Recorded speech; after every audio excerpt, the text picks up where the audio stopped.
Okay, well, thank you, everyone, and good morning, everyone. Thank you for your continuous participation during the last 2 days. Well, we start with the third and last day of this kickoff meeting, and well, I am very satisfied in general, no, with how we have conducted the meeting. We had no any technological problem, so cross your fingers. And well, we will go today with the comparative analysis and with the integration of knowledge that and dissemination and also management. So management and ethical issues. Well, we have a long day, a long morning, and we will try to have so both excellent discussions than yesterday and the day before yesterday. So next is Andre Holman, who will present the comparative analysis corresponding to work package 5. Andre Holman from the Alexander Yonkusa University. Can you share your screen? Yeah. I will put the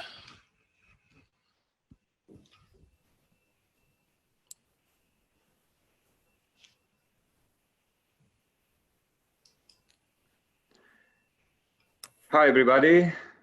Can you see my screen? Yes.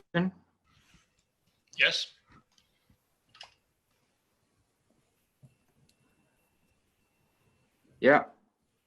Is it all right? Yes, it's okay. Okay. You can continue. Yeah. Just a moment. Yeah. Okay. Now I'll go back. Well, so in the fifth work package, we are planning to do a comparative analysis, which would integrate the results of the previous work packages.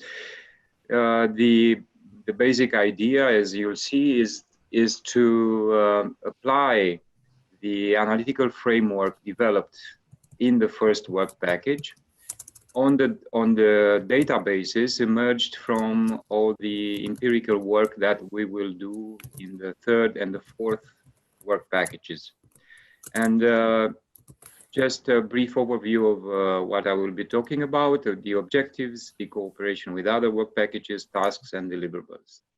The main objective is to, as I told you, to analyze the data emerged from the empirical research in terms of the challenges that the coal and carbon mining sites are going through, the coping strategies that have been applied on these sites, and the way things have been changing over the past years and the way they do change now, and use all these three coordinates and the data in developing a multidimensional taxonomy at the end. Now, the way our tasks are organized are in a progressive way, and just in a few moments, I will explain that progressive manner of working. Now, of course, we will use the conceptual framework which would be generated in the first work package, translated at the operational level. Basically, this means especially the 6 dimension of analysis that we employ. And we apply these dimensions in analyzing the data emerged from the studies, from the empirical studies. And of course, the results of our work package will be fed into the knowledge integration phase, following the next work package of our project. And this is the progressive manner of working. First, we have, so these are the 6 tasks into of this work package. We have the cross cases data collection, which means to retrieve and organize into a unified form all the empirical data emerging from the work package 3 and 4. So from the empirical research. Then this unified database will be submitted to a quantitative analysis and also to a qualitative analysis, which will investigate each of the important dimensions of analyze as stated in the analytical framework. Also, we will develop an inventory of changes, challenges, and coping strategies, which means that we will analyze each, we will build a list of these changes, challenges, and coping strategies. And also we will analyze the differences between men and women as emerged from our data. And then at the final step, we will integrate all these separate dimensions, which would be highlighted by the previous stages of data analysis. We will integrate them into an overall structure, which is called multidimensional taxonomy of challenges, changes, and trajectories.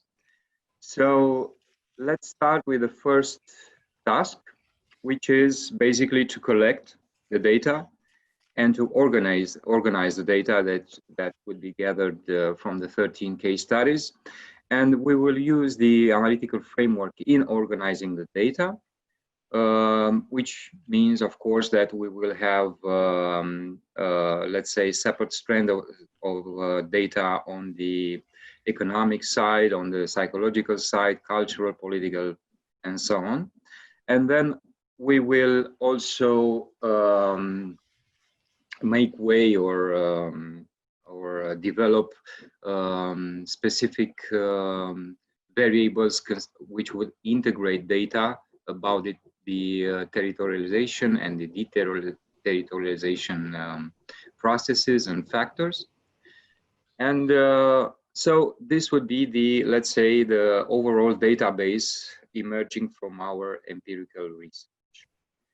And this is a specific deliverable which will be should be finished by month 22. Then, as I told you, all these data will be submitted to different ways of data analysis. We will have a quantitative analysis, which would take into account the specific factors, the specific 6 dimensions that we will use in our research, and also the gender variable. And we will analyze first the way, let's say in more or less statistical terms, the overall mean across the 13 sites, the overall mean on all these variables. So basically this means how the current status of affairs is on the socio-economic side, on the socio-technical side, and so on. But also the commonalities and the differences between regions, which would mean in statistical terms to analyze the variance or the differences between sites. And also we will analyze, of course, the relationships between the other variables that will be included and measured in our research, and these data concerning the 6 dimensions, which will allow us to investigate the actual influence of the factors that we take into account on these dimensions. So this is the quantitative analysis. Then there is also in parallel a qualitative analysis, which means basically to assess the magnitude of the territorialization process and of the influence of these factors. So basically it's the same aim of the data analysis, but the analysis is done in a different manner using the appropriate indicators. And we will also investigate the assessment of the efficiency of the policies that have been implemented to deal with the challenges in these mining sites. Now, I used the previous slide, but the thing is that, as I told you, the qualitative analysis parallels the quantitative, and it aims to find out in a different manner the way things have been changing, and on the 6 dimensions, and the factors of these changes. Now, apart from this data analysis done in quantitative and qualitative manners on the data that will be emerging from our research, we also aim to build a list or inventory of changes, challenges, and coping strategies, which means that we will investigate the exact variations or differences in terms of changes, challenges, and coping strategies. This inventory will be useful in terms of a map or overall set of relationships between changes, challenges, and coping strategies. And apart from that, another parallel strand of data analysis will take into account the differences between the 2 genders. And of course, this is an important dimension of our project, and it will lead to the development of a separate deliverable in terms of gender-based analysis. And finally, this is the, let's say, the most important aim of our research. This multidimensional taxonomy of challenges and coping strategies. This means that we will put together in a specific data analysis all the results and all the data collected. And the aim is to move beyond the list of separate relationships between changes, challenges, and coping strategies, to move beyond this way of analyzing individually each of these relationships into an overall map or classification, which will show the way they connect. And we have 3 main dimensions of this taxonomy, which are put down there. We have the deterritorialization factors, the coping strategies and the factors, and the transition trajectories. And basically this would allow us to understand all the data collected in terms of the variations between the 13 sites, and the differences between them in terms of all these dimensions. So more specifically, we will then get a more in-depth understanding of the changes that have been going on in these mining sites on all 6 dimensions, and the differences between these changes in terms of factors, coping strategies, and all other variables. So basically, this is the, let's say, the map or the taxonomy that will finally emerge from all the stages of previous data analysis. And I believe that's all about the tasks in our work package. We have, as I told you, a cross-case database to be delivered by month 22. We have the gender analysis report by month 25, and the multidimensional taxonomy by month 30, so close to the end of the project. And yeah, that's it. So just a final observation. It's very important to carefully define all the instruments and the approaches to be used in the research in order to, let's say, to ensure that all these objectives will be easily met. Because we, as we talked yesterday, it's very important to harmonize our approaches and to develop a set of research instruments that would gather data that can be compatible and that can be submitted to an overall data analysis. Yeah. So there is work to be done, of course, because we belong to so many epistemologies, and but we can be optimistic about it. So I give the floor to everybody, please.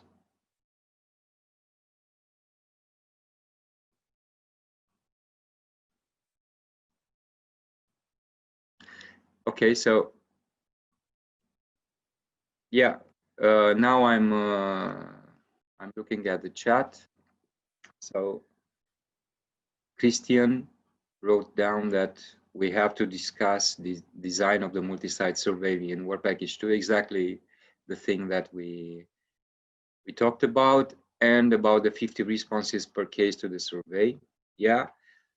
Now, I'm not in the position to talk about all the mining sites, but in our case, and we will go to the Jiu Valley to do our research, I believe that we could easily extend beyond this 50 responses value. I believe that we can gather more people to answer our survey. So, but I think this should be carefully discussed in order to make sure that everybody can do that. Yeah. It was also my thought that it could be relatively easy for most cases to get more responses. Yeah. And if I see the plans for the analysis, we might probably be better off if we get a bit more than just 650 or something. Yeah, of course. Also, the data would be more reliable, because I suppose that on the economic side, for instance, or the technological side, we'll get data, we should get reliable data from previous or current economic statistic, for instance.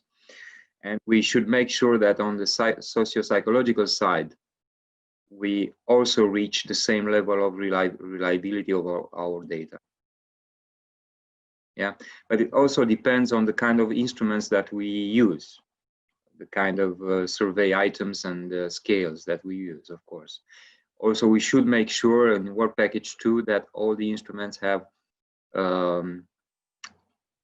enough validity to be used, and to select proper instruments, especially on the sociological side. Yes, and we should discuss carefully how we translate them to the different languages so that we get something that is comparable. Of course, yeah. Yes. Now, Adrian also asked about the scale that the coping strategy will be assessed at, and I believe that this is this depends. Now, it's just my opinion, and it should be taken as only as an opinion, because things should be set in Work Package 1 and 2. I believe that we can aim to have data pertaining to different levels, different scales, and to do a multi-level analysis. Because the statistical approach, at least, and we are responsible for this statistical quantitative analysis and for the statistical development of the taxonomy, we can do that. So we can work with several scales of the data. But it's too soon to... With multi-level analysis, you mean that we do the, for example, answers nested in cases? Yeah. Then I would be a bit Well, and I would be a bit concerned about that we only have 13 cases. Well, yeah, it's true. But at the same time, we can, especially if we reach a larger sample size from each, we can also take into account the way the responses and all the other indicators vary in accordance to more general parameters. Yes, and we might think at some point, I'm also doing quite a number of multi-level analysis in my work. So what we could think about is if some of the larger case regions might be divided into smaller so that we get more units on the second level. Yeah, and this should be decided beforehand, because it's important to define the samples in work package 2 in order to, you know, if necessary, for instance, to collect data from several places in the same region in order to account for the variations that might be generated by differences between specific places. You know, for instance, a large city compared to a small city, and we can analyze to what degree the differences in all terms on all the 6 dimensions are dependent on the scale of the city, basically. And I believe that that's a good example for this kind of thought. Yes, I would be happy to be part of these discussions, both in work package 2 and work package 5. Yeah, sure. Yes, we have to set some bilateral meetings between these work packages. Yes, of course. Okay, let's go then with the work package 6. Can I add just one thing, Ricardo? Sorry. Can I add just? Yes. Yes. I think it's very interesting. Also, the debate. Just want to highlight that in the comparative analysis, I think the more important thing is providing a description of the cases. So that's why we go for a taxonomy. We do not want to exactly to assess the success of the cases. Yes, a bit, but we want to describe what's happening, categorize them, identify different types in a hierarchical way. So which is also quite challenging to do that on all these different dimensions.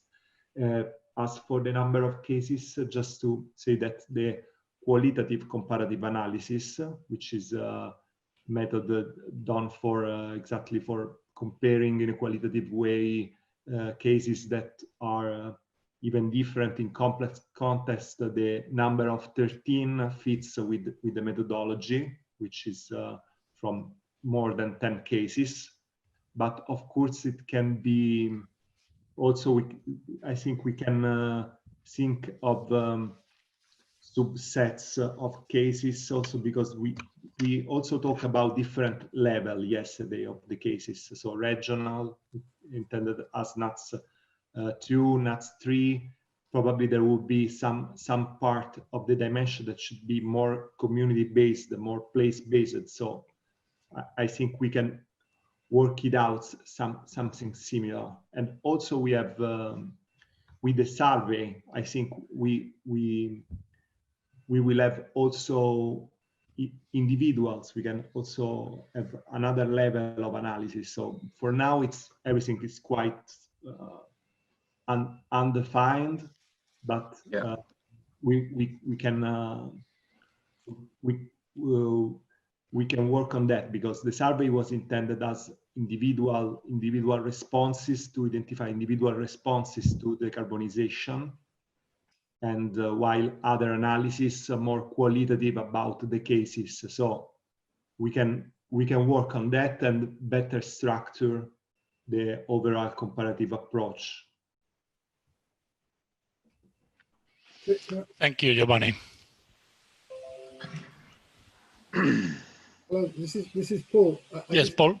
I just wanted to make a practical observation that I think you just need to be aware also that there can be a lot of other EC funded work going on in some of these regions. If I take the case of the Jiu Valley, there is already some work, this is strategy work being done, but this is being funded by the European Commission, which PricewaterhouseCoopers are doing. My own group, we will be working in the Jiu Valley as well. And so I just think messaging, if you're going to start setting up surveys and even workshops and consultation process, just to be messaging about being clear what your work is and how it fits with other activities that are going on. And the other observation, particularly I take the case of the Jiu Valley, there is a Jiu Valley partnership, which is also working at a very local community level. So I would again say you need to just check what's happening on the ground. So that I think there is a risk that people will think, well, all these people are coming and supposedly coming to help us.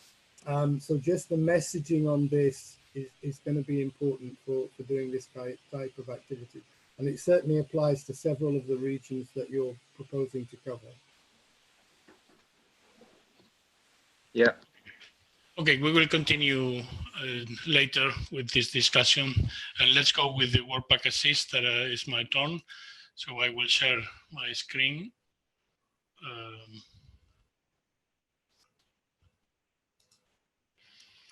Well, the Workpack Assist is about the integration of knowledge and the way in which we are going to generate policy recommendations. So let's full screen. Well, the general objective of this work package is to integrate all the knowledge and data generated throughout the project from various sources, and create a scientifically sound overview of the obstacles and prospects for addressing the challenges of the clean energy transitions. So to implement an effective framework for this multilateral communication, we will include policymakers and representatives of industry, and also civil society organizations, unions, users, companies, and so on.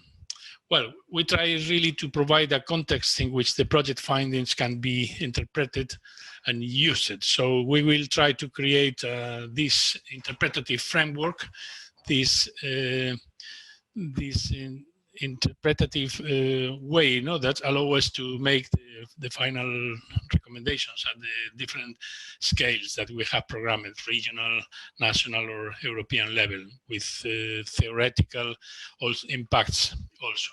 So we will try to develop these practical recommendations, trying that they are consistent and integrated from the project results.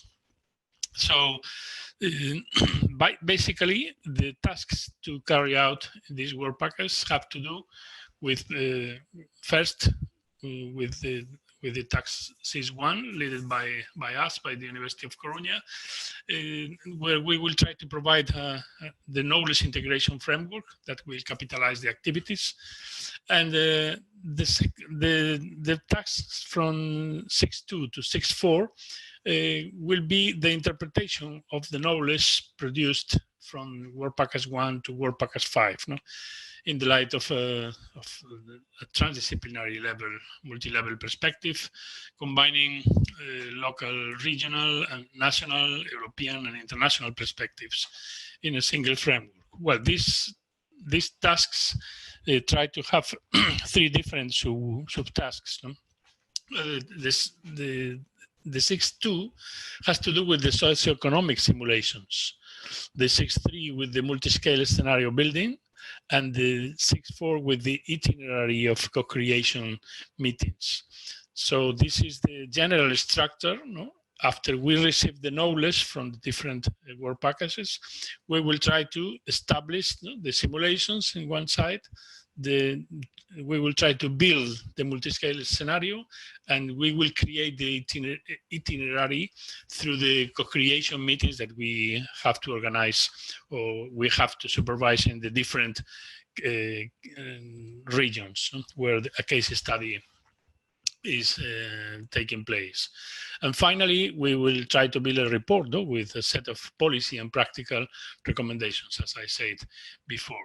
Well, from going a bit deeper within every task, we have here represented this cross-disciplinary interpretation of knowledge, which involves an internal discussion looking for the interpretation of the transitions to clean energy process, and the observations that we have to collect on the visions, views, and interpretations that policymakers and different stakeholders will make in these meetings that we will organize.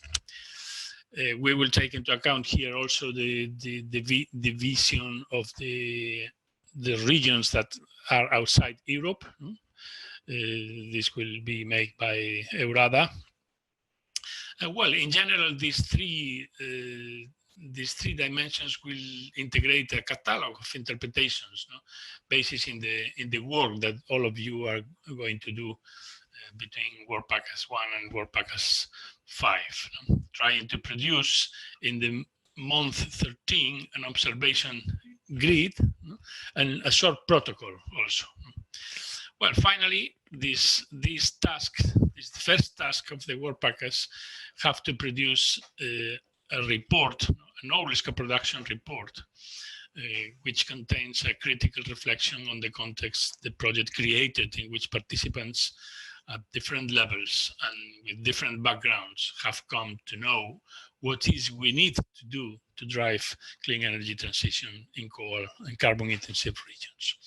Well, we will try to lead this work package with so many amount of meetings that I am sure that we will do in a good way. This following task is the 6.6.2, based on the socioeconomic model for European regions that will measure the quantitative effects of different phase-out paths on important socioeconomic variables. The simulations will be coordinated by Oliver from IYH, and he will count with the participation also from Enea and the policy team. Well, the subtasks here, the sub-objectives have to do with the need to develop a number of scenarios and comparing their results, the comparison of these regions within particular scenarios to each other, and the identification of the patterns and region-specific developments within the general aim of this subtask. Well, the output will be recorded in a report and will feed into the general socioeconomic assessment of the clean energy transition in the regional co-creation meetings, 6.4, and into the derivation of policy recommendations in 6.5. So as you can see, 6.2 is very related to the previous task and to the next task happening again. Well, next task has to do with the socio-ecotechnical system, which will be led by Manfred from IOER, and we'll try to draw on the integrated sets model. That is the approach, one of the approaches that we have for analyzing and modeling the data, in order to see the future transition scenarios for the regional energy system that will be co-created with the stakeholders involved in each of the 13 case study regions. The case studies and complementary phone interviews with selected key actors will serve also to collate case-specific baseline data under our draft system representations. So these will create 3 generic scenarios and will be devised to illustrate choices and transition dynamics.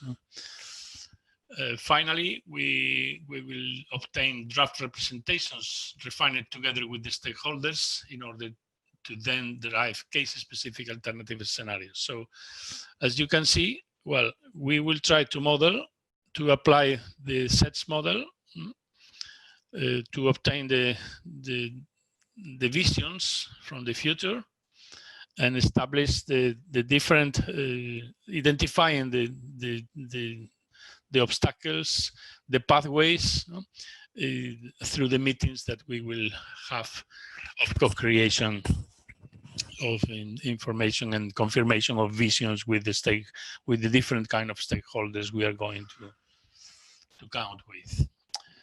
The 6.4, the fourth of the 5 tasks in this work package, has to do with 3 subtasks also. First, we have the co-creation meeting that we will have in order to inspire the European policy. The leader will be Eurada, which they will put together 50 people, and will analyze the data from Work Package 1 and Work Package 2. The meeting will count with different policymakers, representatives, platform core regions, other European regional networks, mirroring regions outside Europe, members of the Scientific Advisory Board. So, well, until 50 people will discuss about how to build this vision coming from the information that other work packages provide. And the second subtask, led by Enea and Knowledge Innovation together, will take place in Rome. And counting with 50 people, will analyze the study reports emerged from the 13 case studies with researchers and other projects under the same topic. We'll discuss and we'll try to obtain a report, an input of the outline of ideas for the social aspects of the cross-disciplinary work. And well, we try to obtain from this some information or some clarification about what is the role of these social aspects, these important dimensions that we are considering in all the steps of the project in the clean energy transitions in those regions. Identifying the knowledge gaps and identifying new research questions derived from here. Finally, the third subtask, led by Theta SI, will take place in the different case study regions. We're in a kind of focus group, trying to design or to establish visions about the scenarios and simulation results in that region. And the participants will be stakeholders from the research world, from business, from local authorities, citizens, associations. And well, we will try to also attend and participate in every one of these 13 meetings. The focus will be put in high-end insights about the strategies and approach to be adopted for regional development in the region, and identifying the main barriers in the perspective of different stakeholders. So the co-creation outcome will be inputs for practical recommendations for regional development. Well, a lot of work in this task, and also in the same period of time of the project. I am a bit worried about this because I'm not sure if we will have enough capacity to manage this. This was discussed during the negotiation of the project, but well, I have trust about all of you about it. And finally, the last task in this work package has to do with the development of recommendations, of policy recommendations.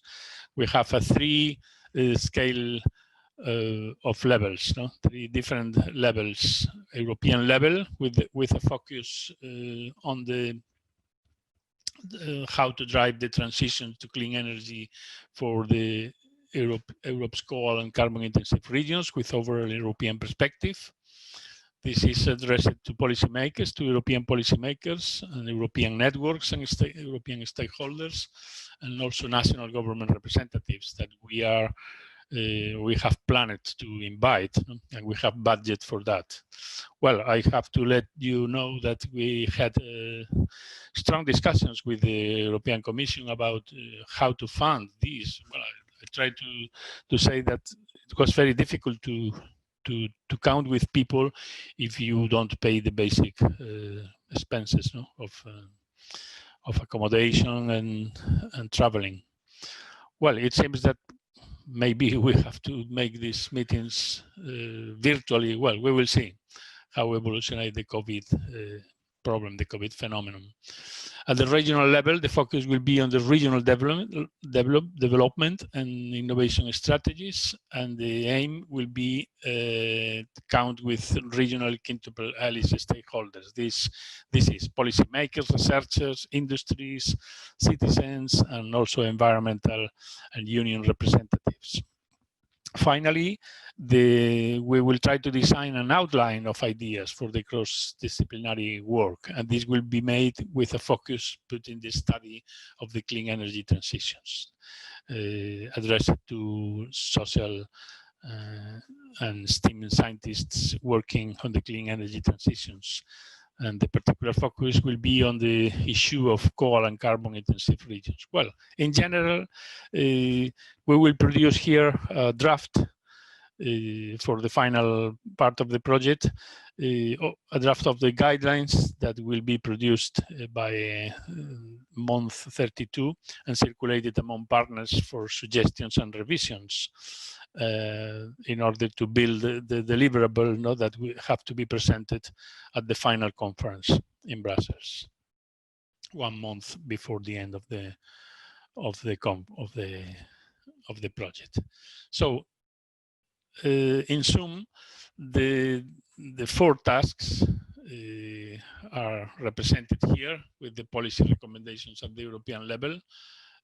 So the 4 tasks, the 4 subtasks within the task 6 is policy recommendations, practical recommendations at the regional level, outline of ideas about the social cross-disciplinary work led by Knowledge Innovation and ENEA, and the 4th one will be the knowledge co-production report, which is our final deliverable, which has to integrate, no, a comprehensive report, no, with all the relevant information emerged from the methodology, from our theoretical framework that inspired and oriented the project along the 3 years and the 36 months of duration. So this is all. If you have any questions about all these tasks, well, I am open to it. Any question?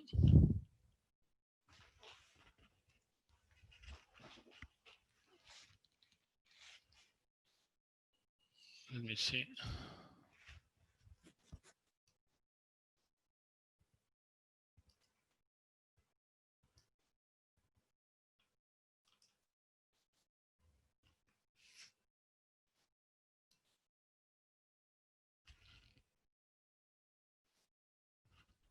Hello?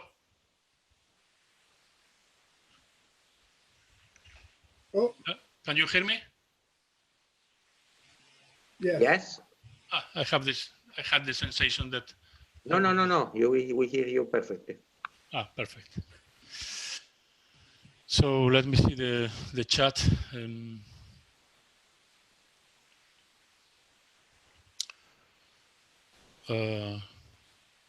The chat starting.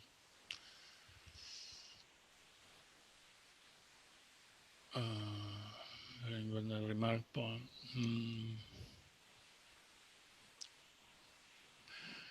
Paul suggests that the platform secretariat in the loop.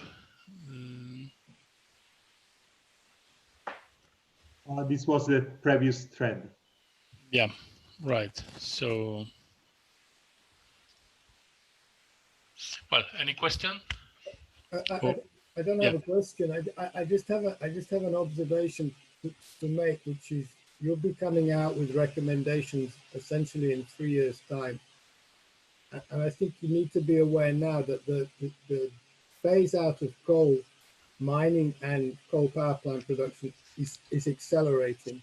And a lot of regions are going now through a situation where, although they foresaw the phase out of coal maybe in 3, 4, 5, 6 years, that is all being accelerated. And COVID-19 will probably accelerate that process even more. So when you're thinking about coming to recommendations, you're going to need to think about recommendations for coal communities that have actually seen the end of coal activities over the course of the work that you're doing. And there will actually probably be a big split between, for example, Poland, where there will still be coal activities, coal mining activities going on, and some of the other regions where they're actually dealing with a post-coal situation. And that will be the case. We've already seen that in Spain. We're going to see that probably in some regions of the Czech Republic, certainly in Romania. We have to look at what's going to happen.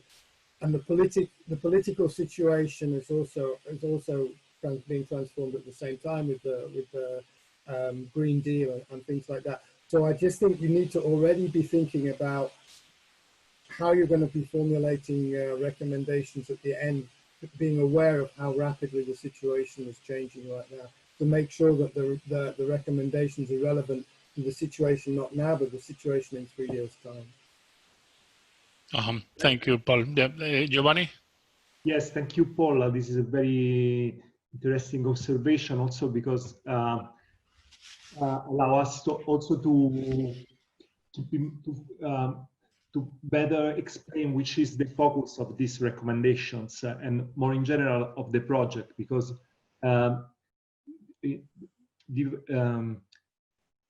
this project is different from other projects in energy, which aims to show the way for decarbonization or for going toward the energy transition. This project is more focused on social consequences, social reaction, migration, depopulation, populism movement. So we framed all this reaction under the overall concept of deterritorialization and reterritorialization. So this process of breaking the ties between the community and the territory, this disaffection, this feeling of dispossession of the local communities is something that is related to decarbonization, because decarbonization is a key factor in this process in the coal and carbon intensive region, but is more overall process. So our recommendation will have to be updated with the situation, obviously, because this is one of the core in the coal carbon intensive region. It's one of the core industrial and economic factors, but they will be more broader. So we will this regional tailored recommendation are focused on regional development. So it's something that should apply anyhow, even in cases in which the phase out is already done.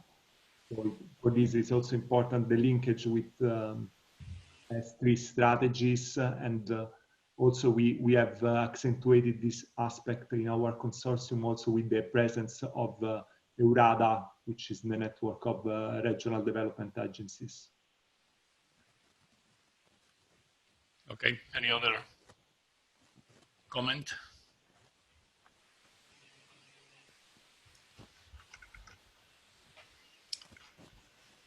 Okay, so let's go then with the next speaker, who will be Douglas or Tanvir?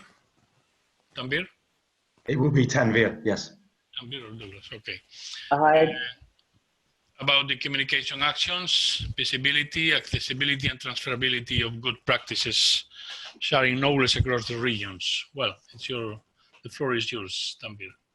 Thank you very much, Ricardo. Let me please share my screen. Yes. Can you see my screen now? Yes. Okay. Perfect. So good morning, everyone. My name is Tanvir Singh Badwal. I represent SPI, and I'm here in the meeting with my colleague Douglas Thompson. We are leading Work Package 7, Communication and Dissemination.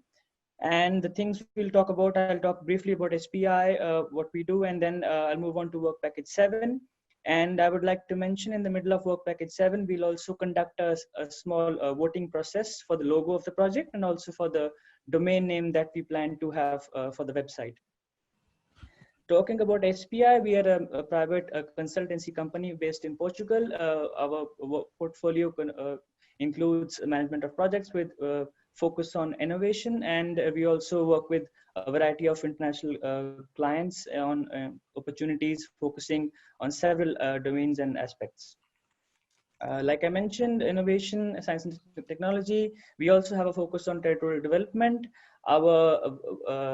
The clients that we work with range from business parks and different associations, and in terms of the funding agencies, we work with the European Commission, the African Development Bank, and various other clients. Our international presence, we have offices in Portugal, 5 offices in Portugal, we have in Spain as well, and then a representation in Belgium, and also offices in China and USA.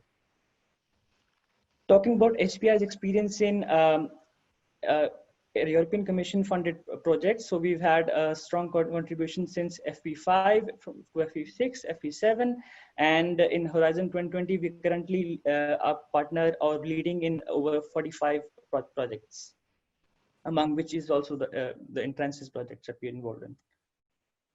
And since we are leading this work package on dissemination communication, we have a strong portfolio in developing certain elements, including the logos and websites. So you can see some logos that we've developed in the past for different projects. And basically, we have an in-house design team that does all the work in terms of all the creative elements that are put into place, including developing brochures, flyers, roll-ups, and other materials.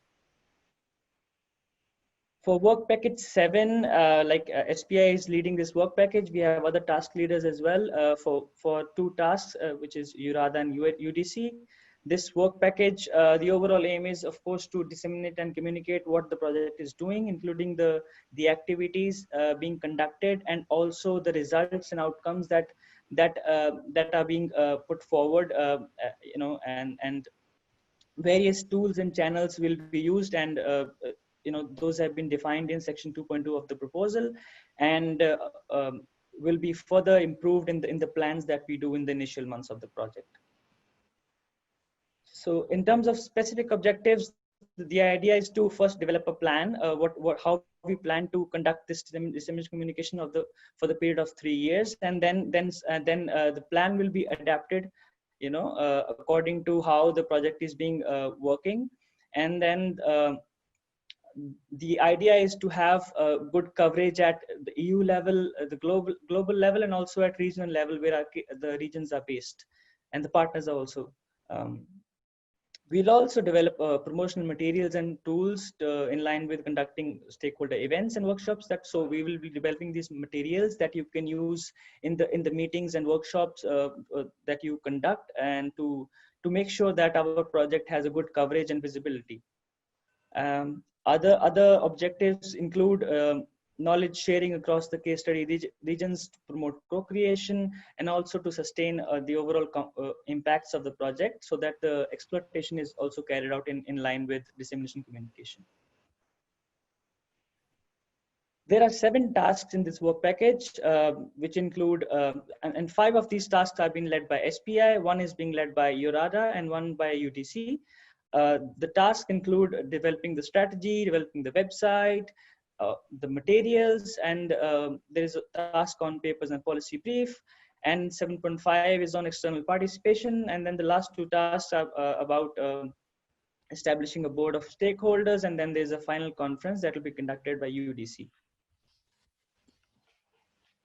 These are the deliverables that are being listed in this work package. I'll talk about them in task wise. So the first task, like I mentioned, it's really important to develop a strategy to communicate and disseminate, to identify the different target groups that we have. And I would like to mention that as part of this strategy that we develop in month 4, we'll be sending a request to all the partners with the idea to get information on the networks that you have, which the project can exploit.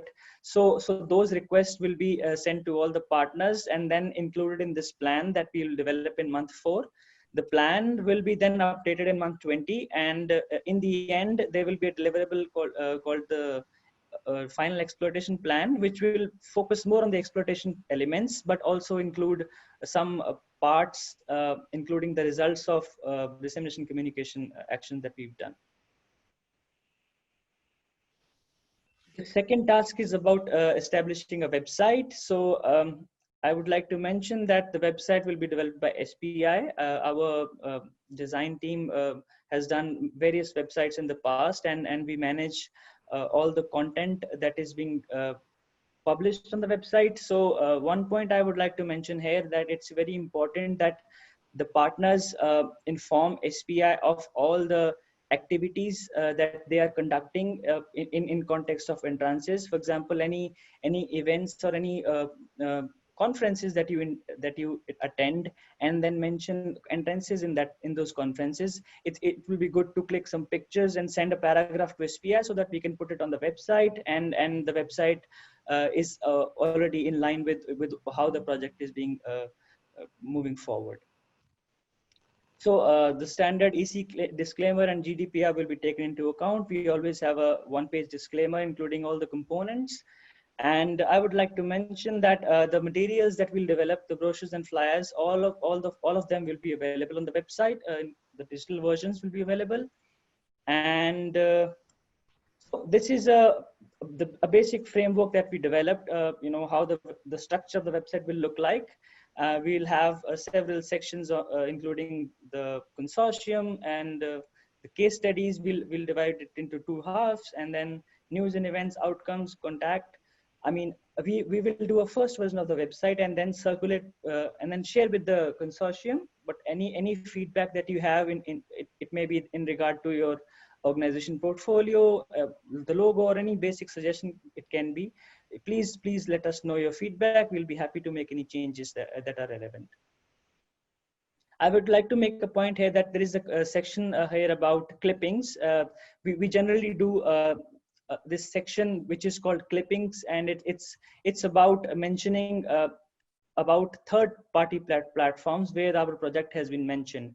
For example, if there is a different a journal which is mentioning about entrances in an article, so and one partner is aware of it, so please do inform SPI. We'll add that into this clipping section under news and events.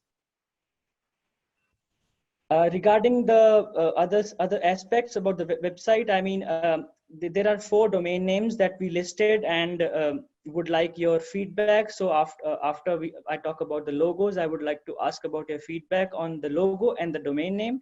So please feel free to choose the one that you think would be suitable, and then we'll see what the preference is. And the website certification is subject to renewal. It will be initially purchased for 2 years and then updated for the other duration of the project. Talking about the promotional materials, SPI, we already have a logo for the project, but we thought that the logo can be further enhanced in terms of detailing what our project can convey in terms of the message. So we developed 3 new options for the logo, which we'll share shortly. And the dissemination materials are brochures, flyers, posters, and roll-ups that we will develop. And there are also a couple of videos that we plan in the initial phase of the project. And then there is one video towards the end of the project to summarize the project. There are newsletters that we'll develop twice a year, and we'll also be managing social media accounts for the project. So these are the three options. This is the first option that we have for the logo. This is the second option that we have for the logo. And this is the third option that we have for the logo. So can I please ask my colleague Douglas to share the link for the form? So there's a simple Google form that we would like to share with you. It has two questions on, one is on the logo and the second one is on the domain name that I shared with you, these 4 domain names. So can we please have a look at can you please fill in the survey right now?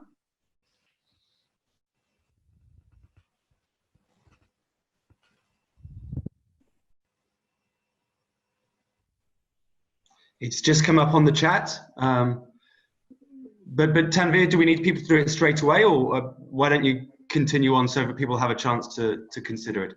Okay. So then in that case, I'll continue with the presentation, and then at the end of the presentation, we can have a look at the results.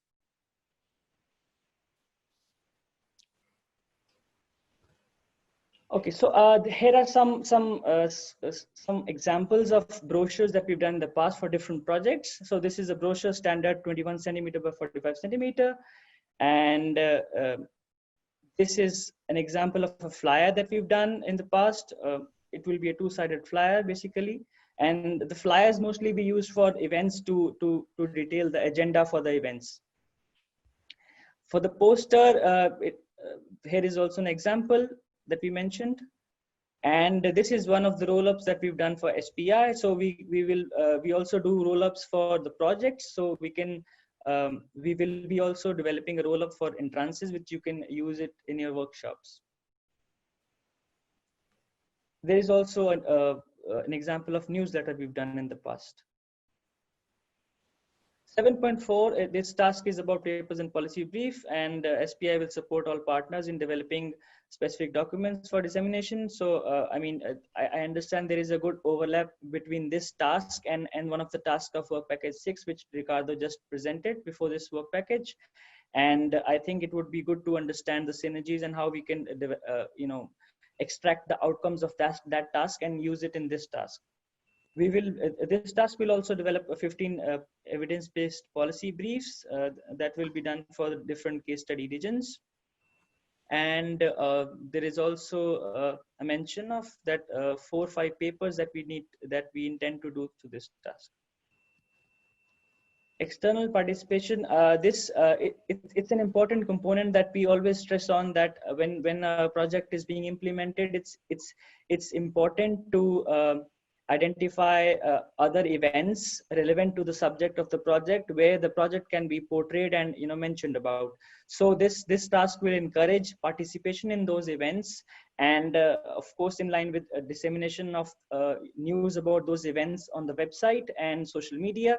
So because this will help us to increase the coverage of our projects. Like in the presentation on the other day, it was mentioned about this 2 sister projects that are there under the same call. So it would be important to see how those 2 projects can also be, synergized with this project, and different dissemination communication activities can be, shared after that. So the project team foresees participation in at least 6 international and national conferences of this nature.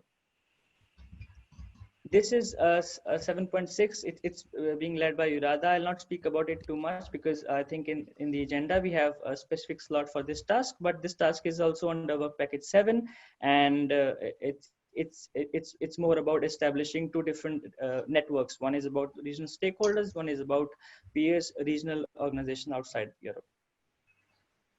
7.7, it's about final conference led by UDC. It will be a 1.5 days conference. Will be conducted in month 35 in Brussels, and the idea would be to focus on 3 sessions at different levels: at the EU level, at the regional development level, and at the communication of researchers level. But the idea would be that this conference would be a good platform for example, for the project to portray and and share the policy briefs and the final synopsis documents that the project has accumulated. And so if I talk about the next steps of work package 7 until month 6, that's October, we will be developing we will be updating the visual identity and the templates for documentation, which is PowerPoint template and the Word template. And there is also a project launch press release, which is planned. I'll talk about it after one slide. And then, like I mentioned, the project website will be developed and shared with the partners. After the feedback, we'll finalize it and publish. It's for month 3 in July, and then the plan will follow in month 4 about the exploitation dissemination plan. And in regard to month 6, it's dissemination materials that I just discussed. The brochure, flyer, roll up, and the poster we'll develop, and also it will be an appropriate time for us to also publish the newsletter of the project, the first newsletter. We have some discussion points here, but I think before that, I would like to ask if we already have some answers on the survey. So for now, I have 15 responses here. Could you please fill? I think we have around 40 participants. And it's a very interesting result about the logo.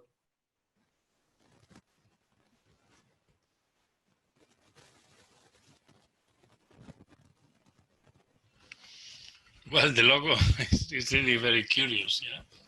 Yes.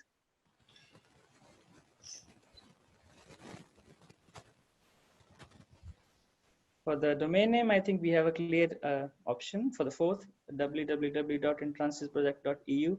I would like to mention that our design team already checked the availability of these domain names, and all 4 of them are available. The option 1 is right. I can finish my discussion points before we have all the answers. There's one point about the press release. I would like to ask Ricardo, like in all projects, we always have the project coordinator doing a press release about the launch of the project, about the kickoff. So could we please ask if you have any, if you have a plan of doing a press release on behalf of UDC? Yes, I am planning to make a press release by tomorrow or so. I will. Okay. After the meeting finishes. So you want that? I mean, that would be. I send it to you and you disseminate to. Yes, for now, I think it would not be possible before the website is live. So once the website is live, we will publish the press release with the exact date that it was published on. So, but it's important that we have the press release done in this month itself. No problem. Tomorrow you will have the press release. Perfect. And the domain name and logo, we are already in discussion. There's one other point that I had about alignment of work package 7 with other work packages. Like I mentioned, it's important for us to make sure that all communication done by the partners on their behalf regarding the project is centralized to the website. So it would be great if you could always inform SPI with, by email about any mention of project in any conference that you attend. We always do news articles on the website and also publish on social media. And it's important because we are a group of 15 partners. It's important that we have this communication going in a very consistent manner. Tanvir, there are some questions on the chat. I don't know if you can see those. I cannot, Douglas. Okay, well, why don't you just share your screen for the moment. So what's it looking like for the logo? It's 23 responses for now. I'm sure we can have more responses. I mean, there were 41 participants, excluding me, so we should have 40 responses. And it looks like option 1 for now. Okay, so it's looking like option 1 is the most popular at the moment. Yes. And of course, I think the domain name has been voted on, but there's a comment, and I think it's a good comment of intransis-project.eu. Ah, okay. So you mean this option would be intransis-project.eu? 2 or 3 people have identified that that would be 2 or 3 people have identified that would be a better option. I understand, but my personal opinion would be that it becomes a little difficult for to pass the word. For example, if you're in a workshop and you want to talk about the project website, and you want to mention, oh, there's a website of the project and it's entrancedproject.eu. So in my personal opinion, it would be easier if we don't have any special characters in the domain name. But I understand it's to differentiate the two words. Yes, there seems to be within the comments. There seems to be some differences in between the two options. Mm-hmm. But I think it's either option 4 or entrances-project.eu. I think that's clear. Some other comments which maybe I can respond to immediately if Tanvir doesn't have them on the screen.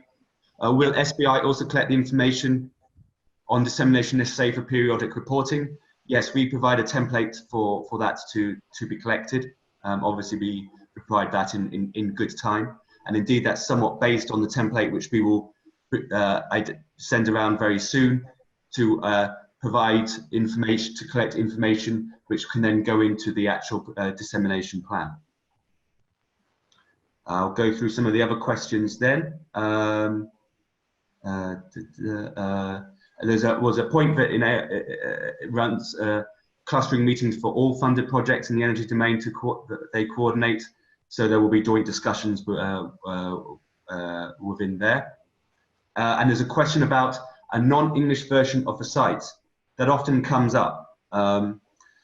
It's technically not a problem to create non-English versions of parts of the site, but we rely on the partners to provide the translations.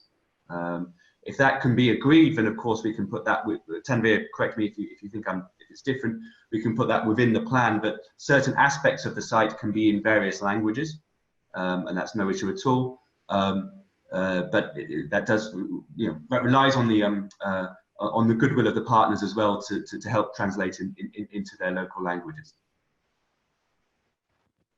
Let me see if I've got any other questions. Another one from Adrian about the use of virtual plannings and webinars and vlogs and podcasts alongside the print media and digital copies.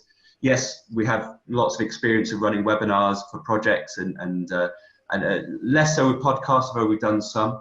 We find that they don't tend to be they don't tend to get downloaded very much, but certainly webinars, I think we can include. And of course, technically that's not an issue for us to set up and to put online and to try to attract the audiences. We've got a structured way of doing that.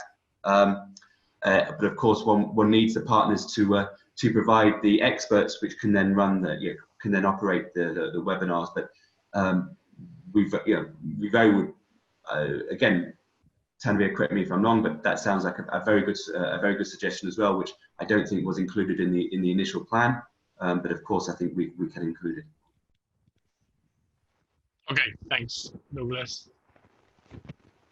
Any other question, or can we pass to the floor to Eurada? Roser Torres, are you ready? Hello, can you hear me? Yes, we can hear you. Roser, the floor is yours. Okay, I will be sharing my Roser screen. will talk about the board of regional stakeholders and peers regional organizations outside Europe. So what do you want to say about this, Roser? Yes, can you see my screen now? Yes. Okay, so good morning, everyone. I am Roser. I will be speaking about the board of regional stakeholders, and together with my colleague Ulises, he will explain the peer regional organization outside Europe. This is the task under the Work Package 7 of EURADA. So first, to start off with the board of regional stakeholders, our idea is to engage 50 experts and to make requirements for the profile.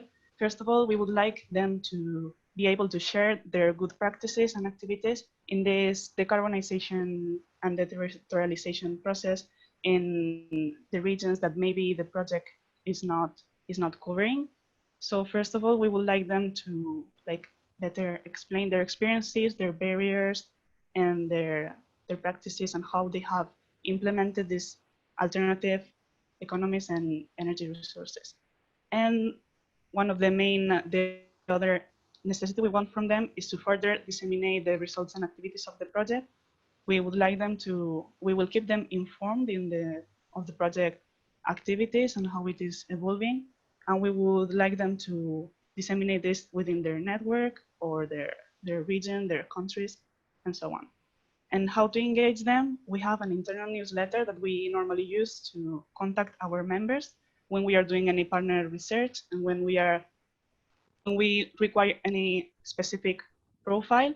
So normally we do have a positive feedback from them. So we will be using this. Also, a more direct way of contacting this expert is obviously personalized emails. We can contact directly and in a proactive way our members in regions of special interest, as well as other regions that we may have in databases of European regional authorities.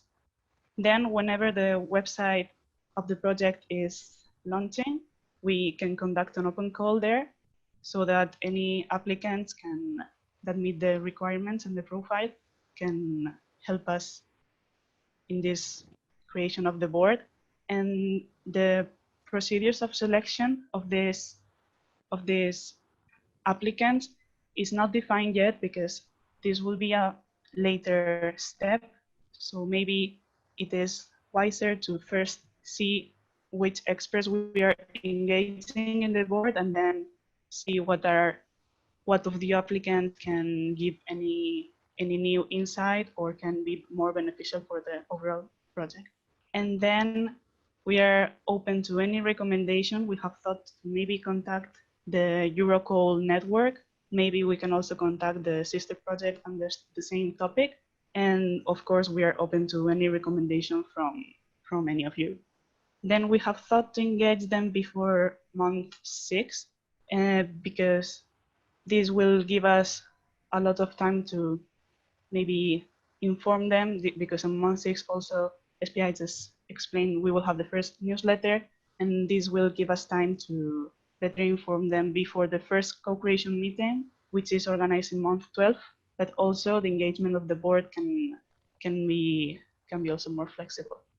And then we would like them to participate in the 15 co-creation meetings, and the first one organized in month 12, as I just said. And this means that there will be 50 experts in total engaged, which is 3 or 4 participants per meeting. And we would like them to invite them as speakers and not only participants, because having them as participants is beneficial if they discuss, but we would like to better understand their experiences. So this is why we would like to have them as speakers. And now I will give the floor to my colleague Ulises, and he can explain about how we are going to inform them periodically on the project news. Hello, can you hear me? Yes. Okay. Well, I am Ulises, and as Jose said, I'm working for the European Association of Development Agencies. And well, I'm going to explain the webinars. So related with what has been just said, this board of regional stakeholders will have fully disseminating the project results within their networks, and they will be constantly informed. How are we going to do that? We're going to organize 4 webinars in order to ensure that these experts keep up with the main results of the project. And for this purpose, we have choose, let's say, the 4 milestones, what we consider the most important milestones of the projects. But for sure, if you have any recommendation or you consider that maybe a different milestone could be more useful or more interesting for the experts, we are open to suggestions. This is just a point of reference, let's say. And our idea is to organize these webinars between 7 and 14 days after the milestones meetings, in order to explain them how the project is evolving, how the development is going on, and so on.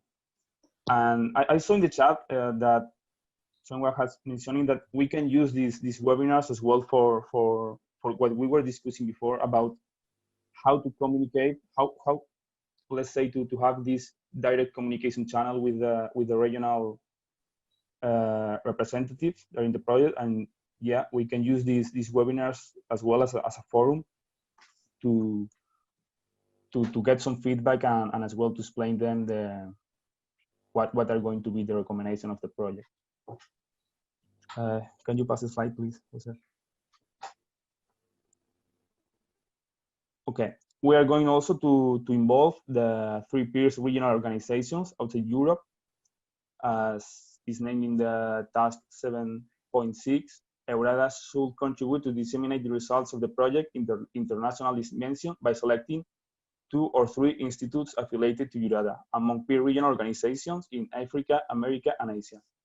So our idea is to use the criterion stabilized by the Just Transition Fund, which means that we will look for regions with a higher level than the average and with special attention to industrial facilities, greenhouse gas emissions, level of employment in industry in these regions, level of employment in the mining of coal and lignite, the production of peat, and the production of oil sales. So following this criterion, 9 regions will be identified following the requisites, 3 in America, 3 in Africa, and 3 in Asia. And once they have been identified, we will use the network of EURADA with the help of affiliated organizations, and as well, if the partners wants to, let's say, support their own network, we are open to these contributions. So we are going to contact them and to inform them about the project and the open call. We are going to design then an open call in order to give the possibility to more regions to apply for this call.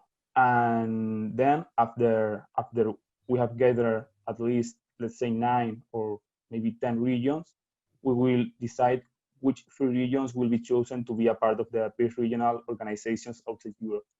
These regions will be involved as well as in the webinars, in the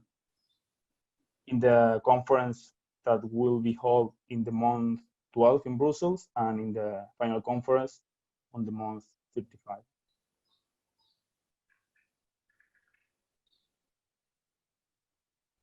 So this is everything. Thank you very much. Thank you. Any question? Any comment? Do you want Roser and Ulises, have a look to the chat? Well, there is a proposal from Christian that I assume, well, this is, we can skip the discussion in order to recover the time that we have delayed, if you want. Some people have another meetings and we have to restart. Any urgent question or something that cannot wait until the next discussion session? Ricardo, just a very basic point in terms of using voting tools. We can do this, but I think we have 14 partners in the consortium. We have 41 participants in this meeting, but that's a different story. So if we vote, it's a basic and general issue. If we vote, we have to be clear about that. Right, yes. Okay. I will talk about that in my presentation about management after the coffee break. So do you agree that we go to the coffee break? Yes? 1, 2, yes, Elena? Elena? It's okay. Christoph, do you want to say something? No, it's okay. No, so I agree. We are going to have a coffee break. Now is 11:23, so we are going to make a coffee break until 11:45 Central European Time, 12:45 for the Romanians, and 10:45 for Portuguese and British, right? Okay, see you in 20 minutes.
Christian, so in Smarties, how did you make regarding the distribution of funds? Did you distribute the whole refinancing that you received, or I have not clear this? Well, what we did initially, we had the same setup as you have, or as we have in entrances, that every 6 months we would pay partners after they sent their reporting internally. But now we decided that this financial risk for NTNU is actually quite big because we have this negative interest rate accounts. So we decided that from now on, every time that we get an installment from the EU, we send it out right away to the partners as in the payment plan. Without retaining any percentage? I think yes, because EU is retaining like the last bit anyway. So I think we do it without retaining anything. Okay, perfect. Thank you. Well, we restart the meeting, and we will go now with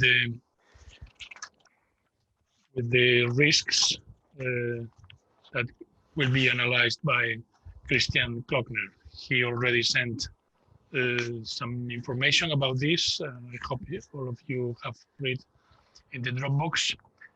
And are you ready, Christian? I am. Yes. Okay, the floor is yours.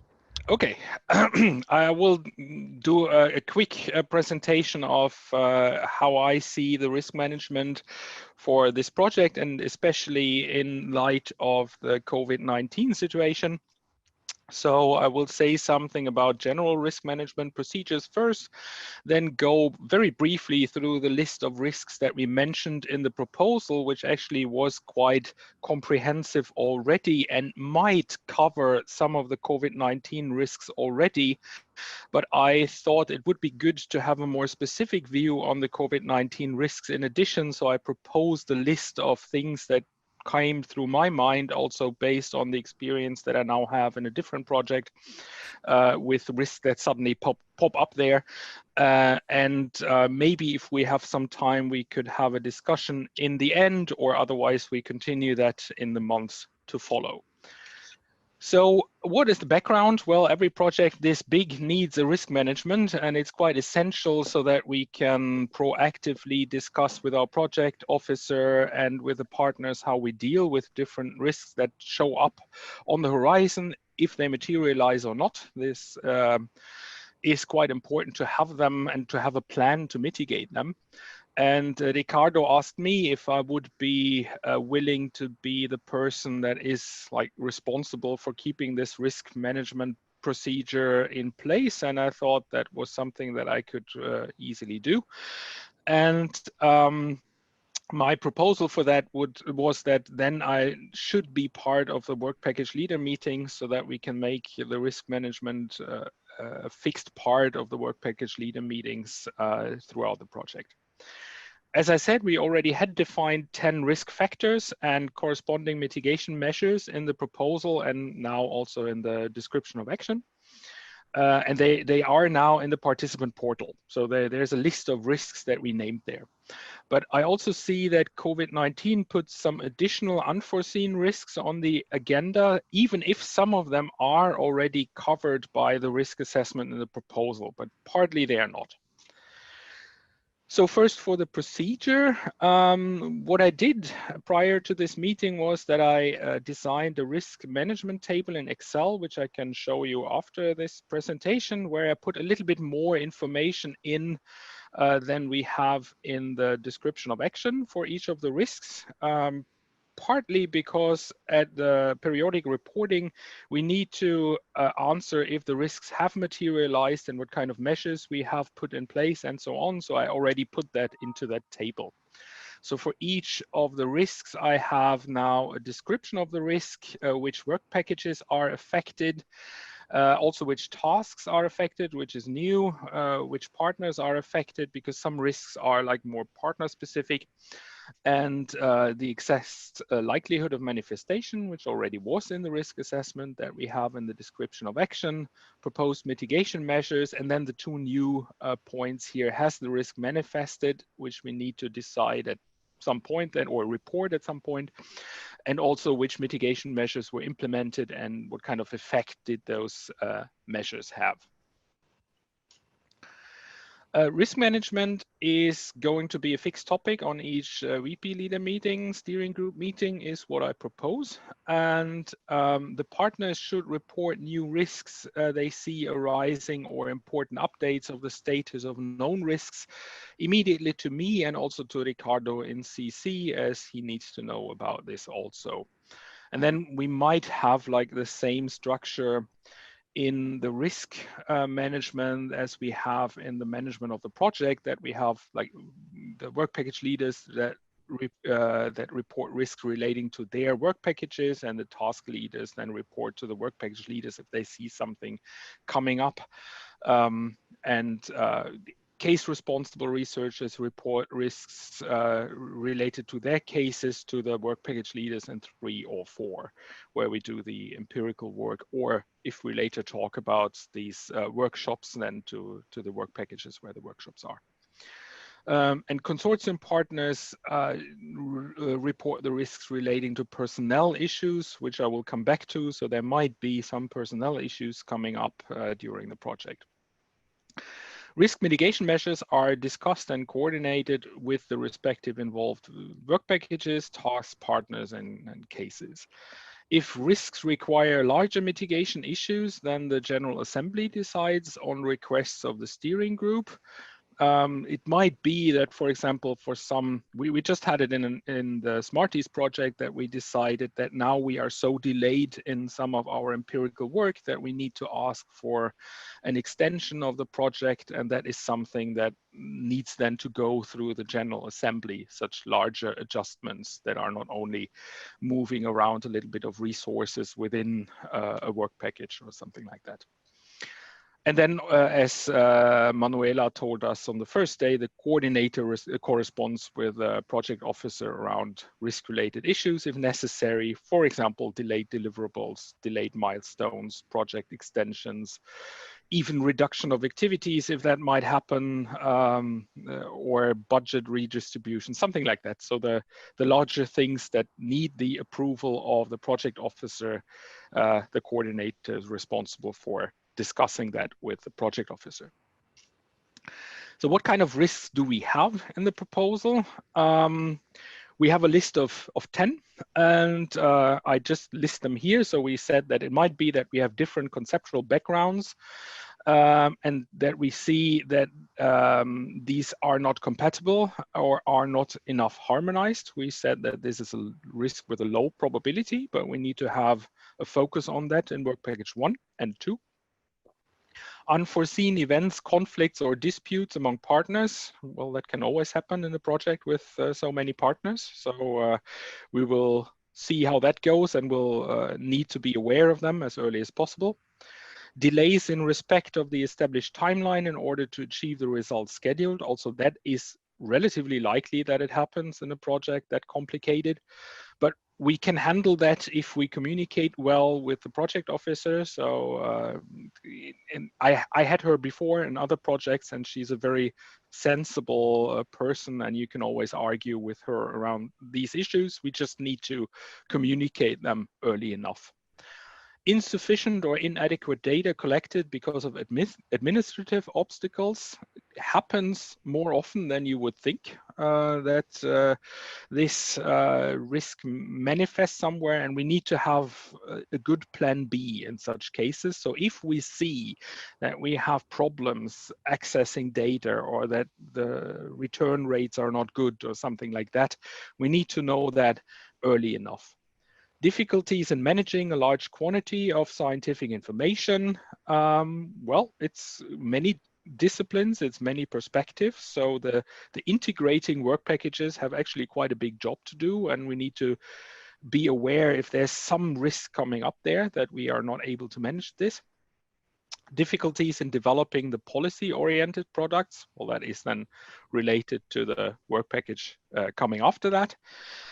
External interests in workshops is low. That can also happen. And also here we need to have a good look at what the response is. We need to have procedures where we actually get some confirmation early enough so that we know early enough if there is too little response to our workshops there. It might be that we detect some unexpected phenomena and processes that could change even significantly the initial working contexts. That is both a risk and a chance, I would say, because we are doing this work to actually find new things and unexpected phenomena. So, but we need to be aware that they might challenge the assumptions that we have and develop in the first work packages. Delays in recruitment of staff and possible turnover is also always a risk in such a project, especially if the partners do not have a large pool of people and or do not have good procedures for handing over to new partners. So we need to have an eye on that. And then the last risk that we mentioned in the proposal is that the Brexit, especially a no-deal Brexit, might jeopardize the participation of our UK partners. And well, it seems like the likelihood of a no-deal Brexit is a bit lower now, but it's still not off the table. So we need to have an eye on that, but there will be general procedures for how to handle this if it happens. So then we just follow what the European Commission advises us there. And then I started drafting a list of COVID-19 related risks. And as you can see, I have a list of 6 now. There might be more. We might add to this list later on. And partly they are like subcategories of what I already have shown before, but I would like to mention them anyway. So there is this recruitment issue for partners, which is now more difficult than before the pandemic, because if we recruit internationally, it is not really clear when people are able to physically move to their new workplace and so on. So this might be a larger problem than we usually anticipate. And as a mitigation action, I suggest that all partners have a large pool of employed core staff members who will take care of the project's work until we have the temporary staff hired. And I hope this can be done. In case where the permanent staff is more expensive, that has some implications for the project budget, and they need to be monitored. So it might, for example, be that you plan to hire a postdoc. The postdoc you select is not able to start yet. Then a professor works on the project, and that's more expensive. So it might change the costs, the flow of costs in the project. Second COVID-19 risk is that staff members have limited capacity due to home officing, homeschooling, own sickness, being in quarantine, and so on. And here I suggest that the steering group monitors the progress and the impact of COVID on this particular thing and discusses potential mitigation actions. For example, if it delays too much the project, then go for a project extension at some point or other things. Manuela already indicated that projects that run during the COVID-19 situation relatively easy can get an unpaid 6-month extension of the project. And it might be that this is necessary at some point. Travel restrictions make field work, project workshops, and policy workshops impossible. We can have a virtual alternative like we have now, but we already learn here that even if it works reasonably well for some parts of the meetings, it does not work for other parts of the meetings. And we need to work both on plans B, like virtual alternatives, then also assessing the GDPR questions connected to, for example, doing data collections via virtual tools, but also need to consider if in some cases we might just delay data collections until it is possible again to travel. Then the fourth one, travel restrictions make dissemination work impossible. That actually manifests in many of my projects at the moment, that conferences are canceled or put into the virtual space with less time slots and so on. So this will pose some problems for a dissemination strategy with also performance indicators where we expect a number of presentations and then might not be able to give them if this COVID-19 risk lasts or situation lasts for a longer time now. So it seems like in many countries we are slowly opening again, but it might change again in next winter when there might be a second wave. Next but last, models and secondary data are no longer valid. And that is something we already discussed in our meeting that we had before the kickoff regarding COVID risks. So it might be that the assumptions about how people decide how society functions are based on different situations. So it might be that under COVID-19 and also post-COVID-19, the situation is different from before, so that our assumptions might need to be adjusted. And we need to be careful to have this additional loop of thinking about, can we still assume that this is correct in our daily work? So we discussed it for the economic models where Oliver said it's not a really big problem because we need to do this anyway every time we set up a new economic model. But in psychological models, for example, you usually do not go around and say, well, is that still a valid assumption about psychological mechanisms? And maybe they are still valid, maybe we need to reassess if there is a change here. And if we can, for example, use secondary data that was collected a year ago as a good stand-in for how the situation is now. And the last one I have on my list is that case partners might be less responsive, that the access to secondary data or archives is more restricted than we anticipate. We also see that in other projects happening at the moment, that a lot of people are either are in home officing, you cannot access the databases that you usually can access, or that they have other things to do in casework. So we need to make sure that we monitor also this closely and see where it might put problems for the work that we want to do in entrances. So that was what I prepared. I can now, if I manage to do that, share the Excel sheet quickly with you on the screen. Let me see. Okay, can you see that on your screen? Yeah, good. So it's basically a table where the different columns are what I earlier said, and it's already on the Dropbox, this file. And my anticipation is that we regularly scan this, and I will trigger this going through it from time to time, and then we assess what is the situation like. Are there any new risks coming up? Are the proposed mitigation measures still valid? Do we need to update something? Has maybe the likelihood of the risks changed? And so on, so that this table is then a good input for our project steering on the one hand, but also for the periodic reporting that we have to do with respect to risks. So are there any questions or need for discussion on this? I can check the chat now again. Is there anything there that came up? Okay, yes. Any questions or comments? I see some comments. There's something from Adrian that the UK government committed to financing ongoing 2020 activities anyway.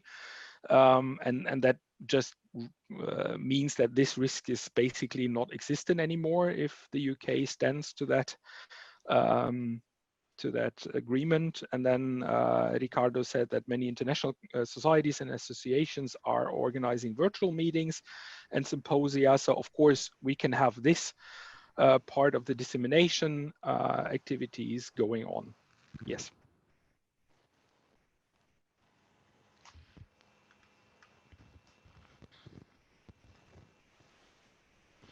Okay, so if there is no more comments, well, we will take into account all these risks that you mentioned, Christian, and thank you for all the work you have done.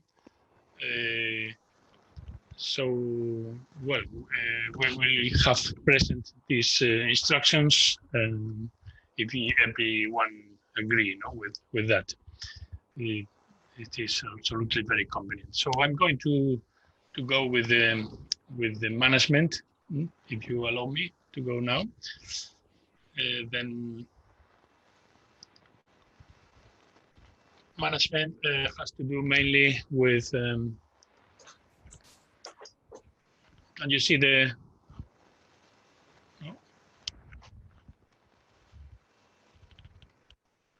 sorry.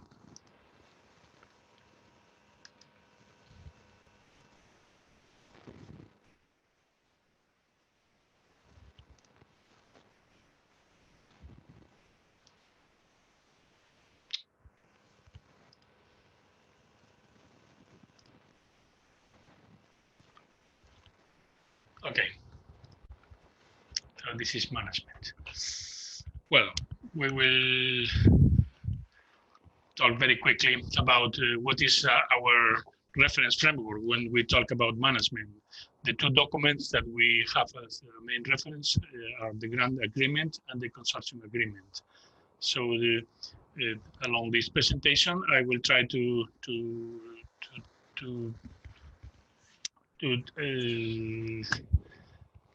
let you know that our consortium is formed by organizations from a variety of countries and regions of Europe with complementary expertise. So the entrance structure that we have thought is chosen to ensure the highest possible quality of the knowledge gathered and analyzed by maximizing the policy contexts represented in this consortium and in its structures. So one of the more important things that I see in this endeavor has to do with how we spend the money, and you have to take into account that the eligible costs must be actually incurred by the beneficiary. And they must be incurred within the period set out in the project and set out in the grant agreement, with the exceptions made for the costs relating to the last reporting period and the final reports that are out of the scope of the project 1 month, 60 days after the ending of the project. All the costs must be indicated also in the estimated budget set out in the Annex 2 of the grant agreement. So again, to the reference framework of the grant agreement. And they must be included in connection with the action as described in this annex, in the Annex 1 of the grant agreement, and necessary for its implementation. So nothing can be implemented or nothing can be eligible if it is not described here. So the costs must be also identifiable and verifiable, in particular recorded by the beneficiary's accounts in accordance with the regulations or with the accounting standards applicable in your respective country, in the country where the beneficiary is established, and with the beneficiary's usual cost accounting practices. The costs also must comply with the applicable national laws on taxes, labor, and social security, and they must be reasonable, justified, and must comply with the principle of sound financial management, in particular regarding economy and efficiency. Well, all these 7 rules are described in your grant agreement, but I wanted to underline here in order to have all of you clear all these instructions in order to follow with the spending the money. Well, this is the general table that you can see in the website and in the grant agreement, where you can see the corresponding amount to the persons months in the project that you have, and to the, well, in general, to the participation that you have in the project. Well, we have received the pre-financing. This is 2,249,642.34 euros, and this corresponds to the 80% of the total funding, exception made for the European Commission Guarantee Fund, that they retain a 5% of funding. So we received this 2,249,000. This is the distribution that we will make. My preference is to do as we have made in Smarties, in the Smarties project. No, I have been talking to Christian at the beginning of this session, and I prefer to distribute everything, no? All the funding, because we have not a special interest in retaining the money. Well, we are working based in a enough reference framework, which is the grant agreement and the consortium agreement. We could be more strict, no, introducing what we have introduced in the consortium agreement, payments in 6 installments. But I think it's better to distribute everything for the reasons pointed out by Christian a few minutes before. So I still have pending the bank details of the account of the Women Engaged for a Common Future organization, and also from the University of Iași in Romania, and also from the ZSI, from Manfred. Manfred, you have to send me the information of your account, because if I have not that information, well, I cannot make the transfer, and we have to retain mandatory the money until then.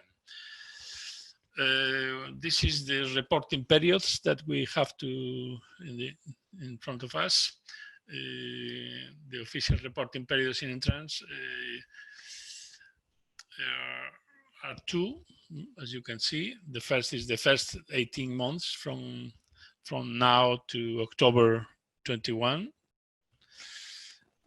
with the deadline for presenting the reports at the end of October 21, and the second period from November 21 to April 23, to the 30th of April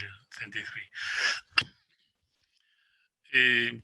We have 30 days after the final payment for presenting the report on the distribution of the financial contribution. Well, the European Commission is planning to make a second payment after the first period that will be distributed in the same way, with the same percentage as according to your participation in the project. And there will be a third payment after we justify with all the presentation of reports, deliverables, and so on. So we have established an internal financial reporting periods. This is every 9 months. These are internal. You have to send me in this deadline, 31 of December, 30 of September 2021, 30 of June 2022, and 31 of March 2023. All the reports. Well, I will check this, all the dynamics that you are following, both spending the money and collaborating according to your obligations in the project. And well, this is part of the mandatory description of action. This is the consortium structure that we have agreed during the preparation of proposal. The Commission has introduced a new work package, the work package 9, regarding ethical issues, and they assumed that we are going to be responsible of this work package. The ethical issues I will explain specifically after this presentation, what we have to do here. Well, as you can see, we have the International Board of Scientific Advisors, that we have already defined their duties. The project coordinator, the European Commission office responsible of the topic and the project, the General Assembly, the steering committee, which is formed by the leaders of the different work packages, of the various work packages in entrances. And for example, the steering committee is formed by 7 people, where we can find well, myself, Giovanni, Manfred, Oliver, Lydia, Stefan, and sorry, there is a mistake here, and Douglas Thompson from SPI. The main duties of the steering committee is ensuring the production of all the project's financial and administrative reports, proposing major work plan modifications and approving those of the scientific board, monitoring project resources and expenditure and possibly dealing with reallocations, ensuring partners' rights are implemented in accordance with the contractual framework and consortium agreement. And well, it has also responsibility about conflict resolutions, internal disciplinary procedures that I hope we have not to reach any conflict not here in this project. So we have also the General Assembly, which is formed by the project coordinator, the work package leaders and task leaders from the scientific board, and all the consortium members are represented in this body. So all the consortium will, even if you are or not a work package leader, will be represented here.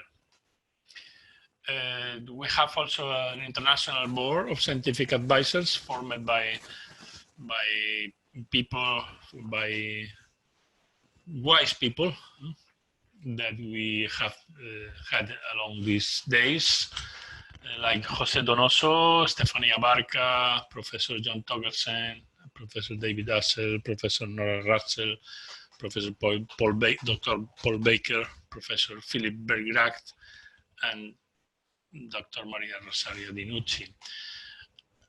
Almost all of them have been with us these days, with the exception of Maria Rosaria Dinucci, who excused her presence here because other commitments, but she is willing to cooperate in future meetings specifically dedicated to interact with the project and with the bodies of the project and with researchers of the project. We had here with us to José Donoso the first day, to Stefania, to John Togersen, to David Assel, to Nora Ratzel, to Paul Baker, to Philip Bergracht, and we hope to meet very soon to Maria Rosaria. The consortium structure is also formed by the project coordinator. Well, this is responsible of the global administration of the financial contribution from the European Commission. We have to monitor the compliance by partners with your obligations. We provide to the Commission with periodic reports for its reporting period and a final report in order to assist the European Commission in monitoring the work and the results. So we have a lot of work reviewing, quality controlling, and submitting reports and other deliverables to the European Commission. Of course, I am sure that we will do that with all your collaboration and well done work. Gender equality issues are important also for us in the management, and we will take into account this important dimension in our project, also in the management of the project. To this end, a gender strategy guidance document will be included by the coordinator in the project management system that we have to send to the Commission, based on the 3 objectives underpinning the European strategy on gender equality in research and innovation policy, which is fostering equality in scientific area, ensuring gender balance in decision-making processes, and integrating gender dimension in research and innovation context. One of the deliverables that we have presented within this work package has to do with the project management plan that will be defined by us in order to coordinate the scientific and operational management of the project, and will be based in detailed planning of all the activities to be carried out. We will update this deliverable in the month 17 and also in the month 35. The Commission, during the negotiation process, also asked us about the data management plan. This is a different plan for the project that tries to include procedures to ensure that data are handled according to the FAIR principles. This is findable, accessible, interoperable, and reusable. So it's a way of contributing to with this management plan. We will try to contribute also to the open research data pilot of the Commission in order to enabling open access and reuse of research data generated by the entrants. Well, this is a lot of work to do, but this is in consonance with the objectives of the European Commission regarding all the open access policy of the European Union. And well, we will also provide a research data repository, which will ensure the parties an open access to research data. All the regulations about this, about the open access, will be included in this deliverable. Well, as for the communication tools with the management team, we have opened a list in Outlook, but we have to change immediately because Outlook only allows a list of 50 people, and I think we are already 50 in the list. So I have to manage a list for the scientific people and a list for the financial officers in order to solve every problem that we can have and differentiate well between the scientific work and the financial and administrative work. We have the Dropbox folder shared with the whole consortium and with the International Advisory Group. And we will use also the Google Calendar inserted within the project website once it is available, with tasks alert system to work packers and task leaders involved in a particular task, as well for reminding the deliverables and all the work that has to be done. Also, in the participant portal, we find the way for interacting with the application of the European Commission in order to submit deliverables, in order to submit to upload dissemination activities, publications. Well, we will work with this in collaboration with SPI because we have common work to do together, and this will be the way in which we will do the program. And that's all. We have to make a decision about the way of distributing the pre-financing, and this is a decision to be made here, to be made in the consortium, because it cannot be another way. So my proposal is to distribute everything But we have to change the consortium agreement. So this is my initiative. No, I didn't realize about this before, but I think it could be better if you have all the money and you can start with your recruiting process, making a provision of what you are going to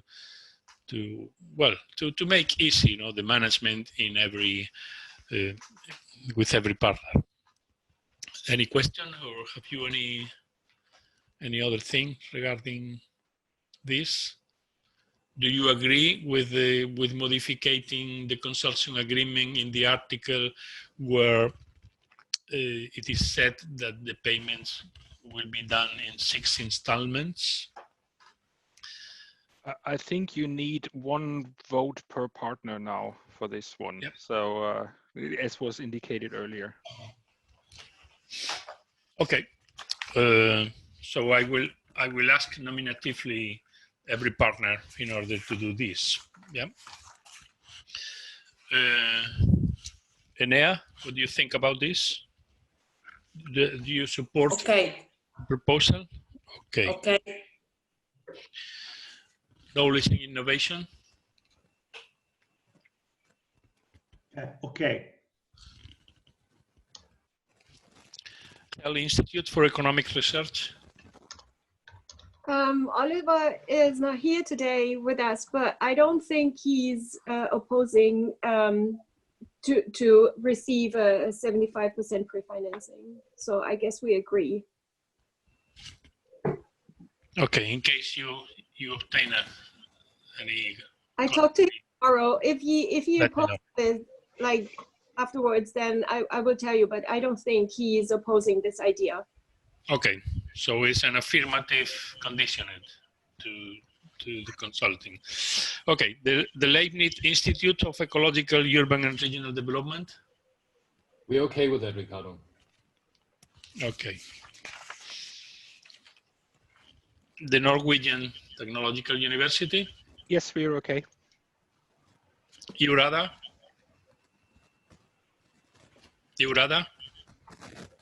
Roser, Ulysses? Yes, sorry. Yes, we agree with the proposal. Thank you. Thank you, Esteban. Institute Gospel. Yeah.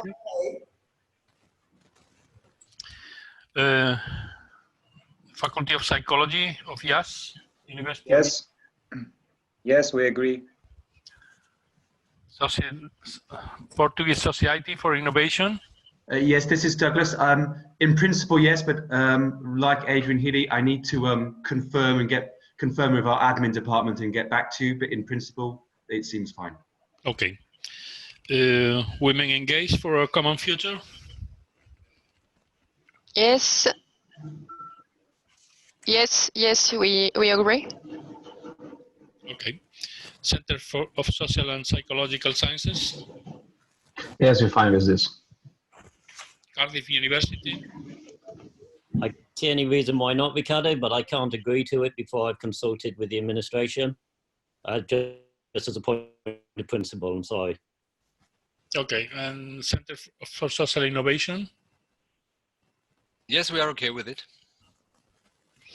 Okay, those of you that gave your opinion conditioned to your organization, please let me know in case there is any change in your decision. Yes? Can I ask you to send this in writing as well, please, so we have an audit trail? To send this to? This proposition for a change to the grant agreement, please can you send it in writing so that we have an audit trail of the decisions that have been taken? Okay, but you know that the decision has to be made in the consortium. Yes, but I also need a record of the question being asked for me. Yes. And I would imagine other partners will also need that. I will send the document with a new writing for the article, right? And we will manifest again the position. What do you think? Personally, I think that will be fine. Thank you. Okay. So, well, If there is no any question, we go with the ethical issue. And the ethical issue. Ricardo, sorry, there was a big question in there about when you talked about the open data repository. Yeah. That has quite a lot of implications for the transfer of data. We can't use, I've put this in the chat function, we cannot use Dropbox for that process because it's not encrypted. Then this will have implications to how data is transferred between partners, for example, Dropbox. So add to the risk, Christian will need to consider. Yes, so what do you propose? To go to another platform different from Dropbox, or? I think we will need to see what is being proposed in detail. Christian also makes a very good point about the transfer of qualitative data and the anonymity that is enabled by that. So yes. I think this comes down to the English phrase, the devil is in the detail.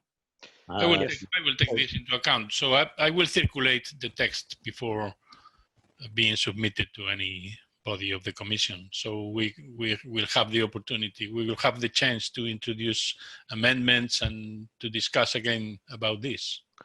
This needs to be part of the data management plan. So where is data stored? How is it encrypted and so on? So yes. And what kind of data will be there and what kind of data not? Yeah, and we will need to discuss it also in work package 2 under the data management tools. I think Christian is responsible for this in this task, and certainly Dropbox is not possible. That's for sure. The other thing that you didn't mention in that, Ricardo, is that all publications that we make will also have to be open access. Yes. Including journal publications. Well, we have to agree what publications of the project will be open access, and what will be relevant for the project. No? And well, anything that is published under Horizon 2020, I understand, has to be open access.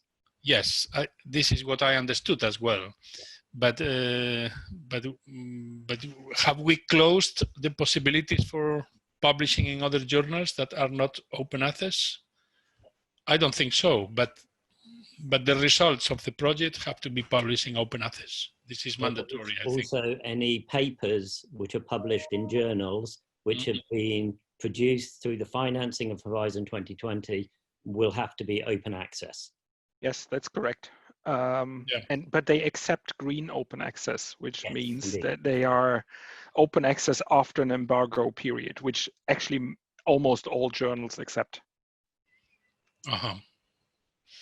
It's just making sure that we comply with that. And Adrian, I have just to send you a message regarding South Africa. Ulysses, we can discuss it later, but your opinion is that oil producers abroad, well, this is not related to the management. Okay, no more things, I think. So let's go.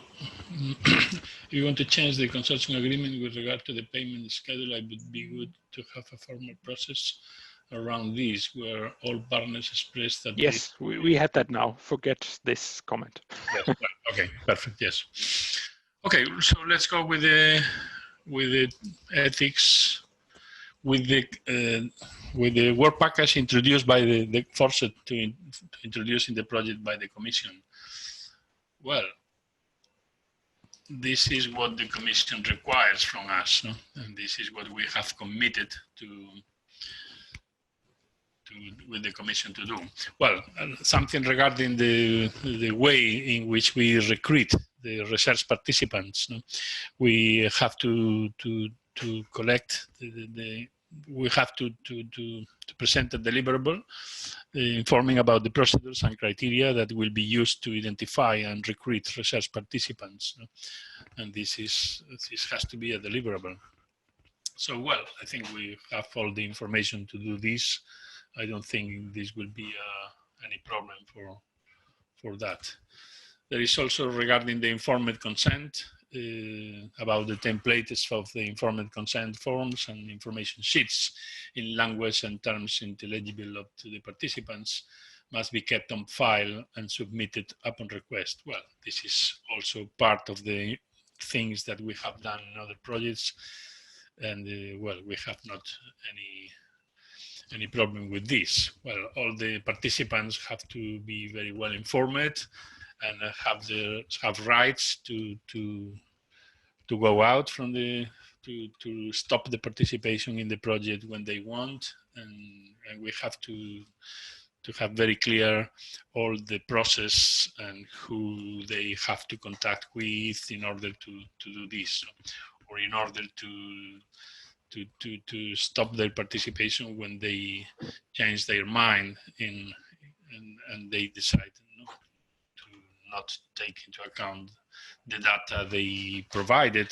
through an interview or through a questionnaire or through any other methodological tool. Regarding the approvals by ethics committees, well, we will have to ask to the committees in our universities or in our organizations or regional bodies in order to check all the procedures that we are going to conduct with the people we are going to do the research, in order to have all the approvals that have to be kept on a file and submitted to the Commission upon request. Regarding the data protection, well, we have a data protection officer, and we are going to publish this in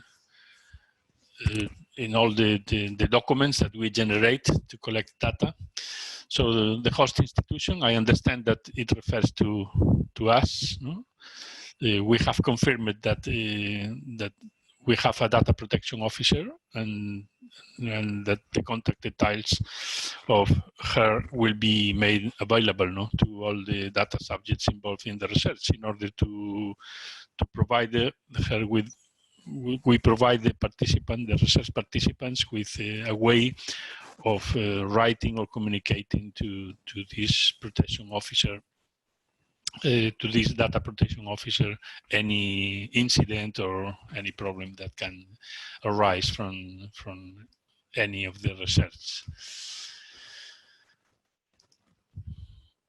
The limitation to the purposes of the research. Well, this refers to the fact that the beneficiaries during our research must explain how all of the data we intend to process are relevant and limited to the purposes of our research projects, in accordance with the data minimization principle. And this also has to be submitted as a deliverable. So I have to ask to the project officer if we can put together some parts of this that are very related each other. For example, the approvals, ethics committee, informed consent, well, all this data protection, limitation of proposals. I think it could be made in, I don't know, maybe in 1, 2, or 3 deliverables. I will check this and will circulate also what we do about this with all of you. Yeah, a small comment on this, because we had the same requests in Smarties, and we had the same thought. This would better be one report than 3 or 4, because it's so much related, and we didn't want to update several different reports. So we actually submitted the same, so one big integrated deliverable, and we just submitted it to the 3 different slots, and explained in the introduction that we answer all things in one report, and that was accepted. Perfect. Mm-hmm. Well, regarding the security measures, we have to describe our security measures that will be implemented to prevent unauthorized access to personal data, or the equipment used for processing must be submitted as a deliverable. So, well, I will require from all of you information about how you are conducting the security measures in your respective organizations, and as I have to be the depository of all the data or maybe the work package responsible, in this case Romania, for processing the data will be responsible of where the data will be deposited. So, well, we have to warrant all of this, and we will design a procedure not to follow regarding the access to personal data that according to the requirement of the Commission. The same thing can be said regarding the anonymization and pseudonymization techniques. We have to make a description of anonymization and pseudonymization techniques that will be implemented. Sorry to interrupt, Ricardo. Is there also a presentation on this, what you're saying, or because it's not shared anyway? I can only see you. Sorry? I'm not presenting? Sorry. Ist gerade aufgefallen. Genau. Sorry.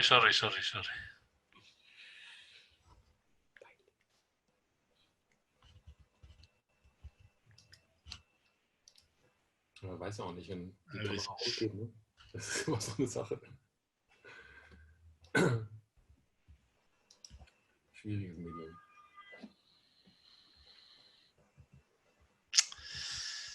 Sorry.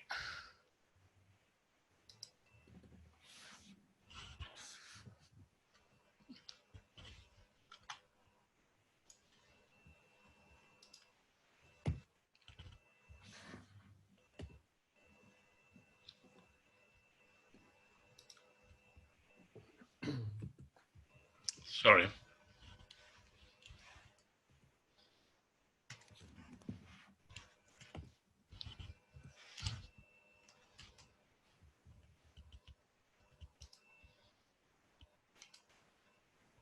Okay. Can you see now? Can you see now? Yes, it's visible now. Okay. Mm-hmm. So, well, I was referring to, so I was not sharing this before? No, you weren't.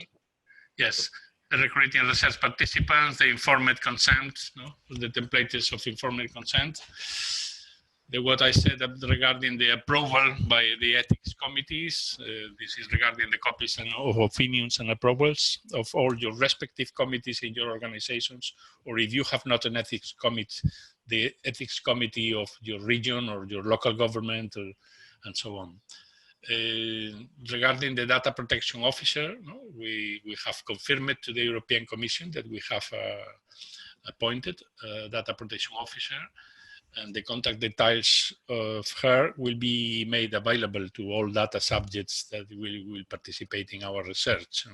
So I will provide you with all this information in order to make easy for the participants to have contact data and details about the person they have to write or let know that they are not interested anymore in continues with the research or any other incident that can happen. Also,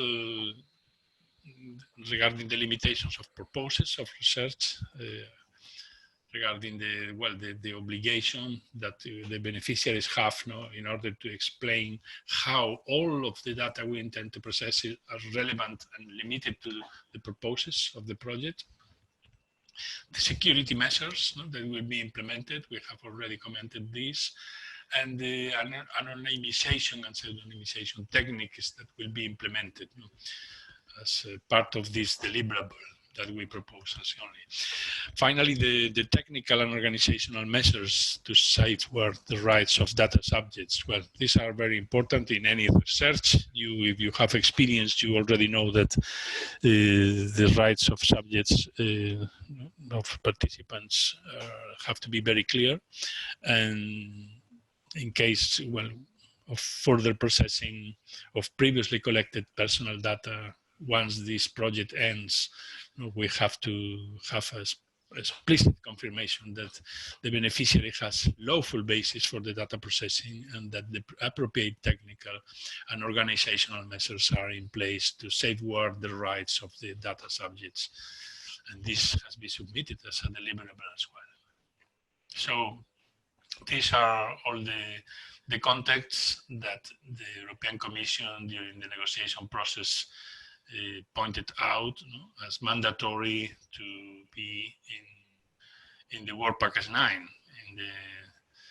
In the Work Package 9 defined it as the ethics issues with the number of 9. Work Package 9, recruiting research participants, informed consents, ethics committees, data protection officer, purposes of research, security measures, and anonymization. Well, all around the ethical aspects that we already know very well and have to be taken into account in every part of the research. Any question?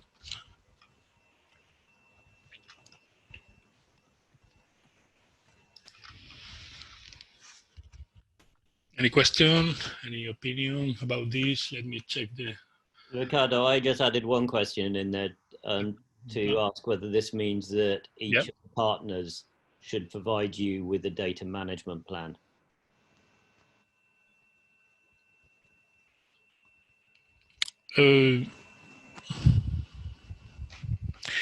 Well, I mean, I don't think you have to make a data management plan, but I will try to propose and make circulate a proposal of how we are going to manage our data, because it is important that there is only one plan, but be active in the 14 organizations. So, but I'm sorry, just to interrupt. Each organization may have slightly different procedures. They will all be valid, but they may be different ways of doing things. Mm-hmm. There are procedures within Cardiff University that I have to follow for data management. And you would need to know what those were, I would imagine. But the Commission, with this requirement, is assuming that we as coordinators are responsible of the data management. But, well, we have to think about, well, a way to how to compatibilize the different plans that are implemented in every organization. And if the differences between organizations have any impact on the general data management plan or not. What do you think? Well, I am a bit confused about that. I just don't want you to be left in the situation where you are responsible for something that you have no control over. Yeah. Yes, you're right. Fabio? I think it is exactly as you said. The coordinators, the other coordinators that are attending this meeting can confirm or not. We have only one data management plan, and the responsible is the coordinator. So it is as you said, Ricardo. Partners are not requested to present. Yes, but all partners are going to manage data. So we have to distribute some kind of instructions in order to be taken into account some limitations or some cautions. Well. Yeah. The important thing is this is not a bureaucratic requirement. This is actually something we should do in practice. Yeah. Sorry, just to say, I think we had a similar issue in Cherry. So there's two things you might have to take into account. So of course, this is from what I understood, this is the rock bottom. So if you're, if your procedures are even more strict than this, I don't think that will be an issue. But we have to agree on a minimum that is compliable. And second, I think with the UK, this could actually be important because you probably, if the Brexit happens, there's a thing about third-party countries you have to address in the data management plan. So for the UK, there might actually be a different string of actions necessary. Yeah, I already commented on that in the chat. That is true for Norway also.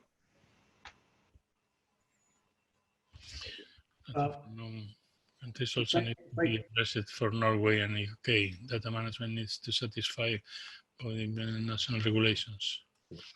What I think we're trying to say is this is not a trivial issue. Well, Giovanni?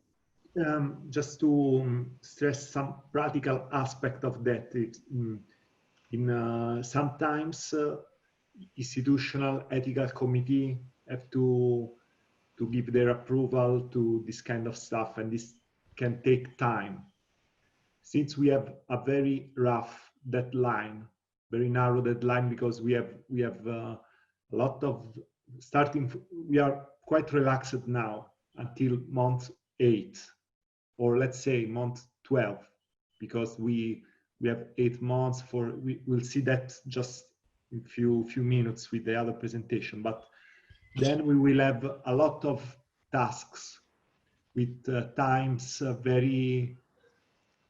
with enough time, but we have to stick to the time, because if we delay things, comparative analysis will be delayed, everything will be delayed. So it's a puzzle. The project is a puzzle with a lot of things that go together. We have to keep this mechanism as far as possible on time.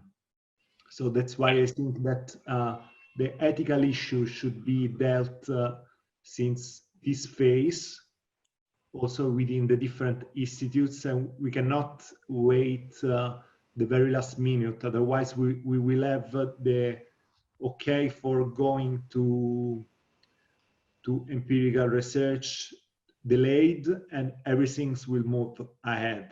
And this will be also, we require extension of the project or starting a internal decision making for arranging things differently. So I know that this is something that sometimes is not our case. We are a small organization, but in university, sometimes it takes time. So the important part here, if I may, is that I cannot go to my ethics committee without the questionnaires.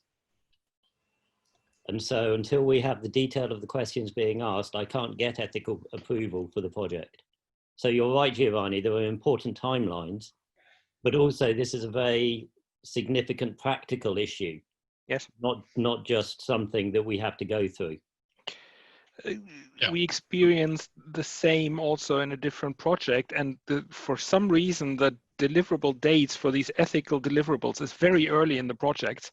At this point in time, we won't have questionnaires, so I also cannot get the ethical approval at this point. But the way we worked around it is outlining which principles are we going to follow to get these at which point in time, and that was accepted by the Commission as a deliverable here. Yeah, that is just what I was thinking about. Like a guidelines of reference for the future work, for further work. And if we have the information about it was accepted, well, it was okay. I will ask for your example, Christian. Yes, no problem to share. It's a public deliverable anyway. We need to go to the plan of next meeting. Any other relevant question about this? Okay, let's go with the plans for next meetings. This is important. So we have now an open, sorry.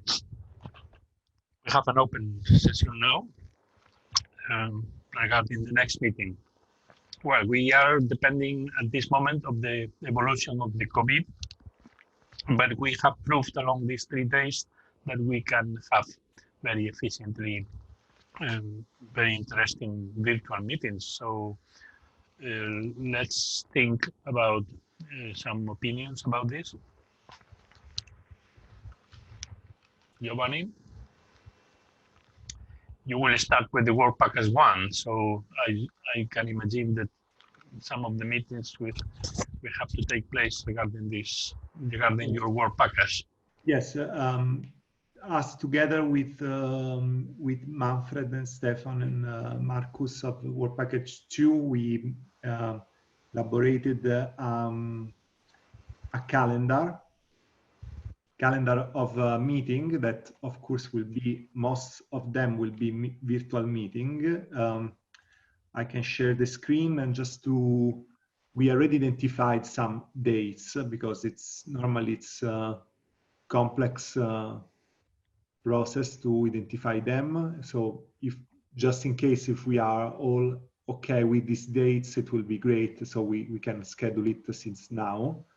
but also this calendar of meetings also show a little bit the next step of work package 1 and work package 2 parallel work from now to...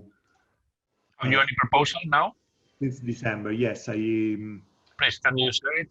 Yes, I'm sharing the screen. So as you know, in task 1, can you see the Word file? Yeah. Yes, you know in task 1.7, we have this cross-cutting workspace virtual meetings. We have foreseen 3 of these meetings. So we suggest to do the first quite early in June the 3rd. So just in 1 month. Then Giovanni, can you zoom the file a bit bigger? Yes, sorry. Thank you.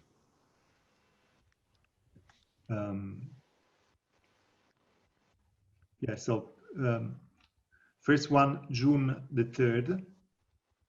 The second one in July. Then we suppose that between July, starting from half of July until August and someone even September, there will be a non-harmonized period of holidays. And then we foresee the last meeting of the cross-cutting workspace in October, at the beginning of October. Okay, these are empty boxes at the moment, but we think also that it can be useful, since this would be fruitful and intensive meeting like this one that we have, but with all the different task leaders, all the different partners involved in the work package 1 and work package 2 work. So will be quite crowded meetings. So it can be good to have 3 rounds of virtual meetings, bilateral or trilateral, for more work meetings, less plenary, more with the different task leaders for working with the different components, and together with work package 1 and work package 2, and also with for dealing with the gender issues, also with colleagues from WECF, sorry. And so this is basically the idea: 3 meetings, some round of virtual meetings in between that can be arranged bilaterally, so more flexible way. And then this is the pathway toward that will end with the methodological workshop in Vienna that, as Manfred said this morning, will be, the suggestion is, yesterday, sorry, the suggestion is that it will be held December 14 and December 15th, hopefully by person, but let's see. And for the cross-cutting workspace, or for the meeting with everybody, we foresee to schedule time from 10 to 13, just to be sure we have enough time. But of course, we will come with the tailored agenda of these meetings. But this was just to both to see if the dates suits to you, and also if the itinerary organized in this way, because also with bilateral virtual meetings is okay for the involved partners, because in the proposal we have only the cross-cutting workspace meeting foreseen, but we think that for making the work for making better work, can be also good to have bilateral talk, and can go a little bit more in depth with bilaterally. Giovanni, there is in the chat a remark from Christian and Mark that they are both not available on the 3rd of June and July 7th. So the proposal is to send out a doodle and collect a possible date. Yeah. Yeah. Yeah, just a question if it is the whole period or is just that day, just to. Well, yeah, we will do that with different options. Yeah. Unfortunately, this work is really close to the holiday period, so there would be some mismatch. But the 6th of October is okay. So we can keep it fixed if it is okay for everybody, and perhaps do some option for the other two with the Google. Yes. And yeah, but, can I make a remark, Dana from IWH? Like, Oliver is not here, and I can't say if he's available on the date. So it would be really good for us if you can send it around or doodle the appointments or the dates, so he is able to to make his comments if he's available or not. It would be awesome. Sorry, considering that the period is very, as Giovanni said, it's holiday time. Do you have some preferences? Because we need to know whether July can be considered until when, September until when, August, I don't know. But this is important because like our holiday time starts on the 16th of July. This is for sure. And ends at the, it takes 6 weeks and ends like end of August. So maybe he's available until the 15th. I don't know what his plans are, but our public holidays starts on the 16th. Is there anybody who goes in takes holiday in the first half of June? And this is important to know. Oh, July, sorry. First half July, yes. Scandinavian holidays are usually the whole July. Whole July, okay. Okay, so we will try to do our best to fit with these constraints. So we have blank spot from starting July to end of August, probably. So we will see. I don't know, Manfred, if you have any other comments on that. No comments. I think we will send out the doodle and find a date. That's it. Okay. Perfect. Thank you. For me, these dates are okay, but if you are going to propose a doodle, it will be okay also. Okay. Because the holidays in Spain are in August, so. Like in Italy.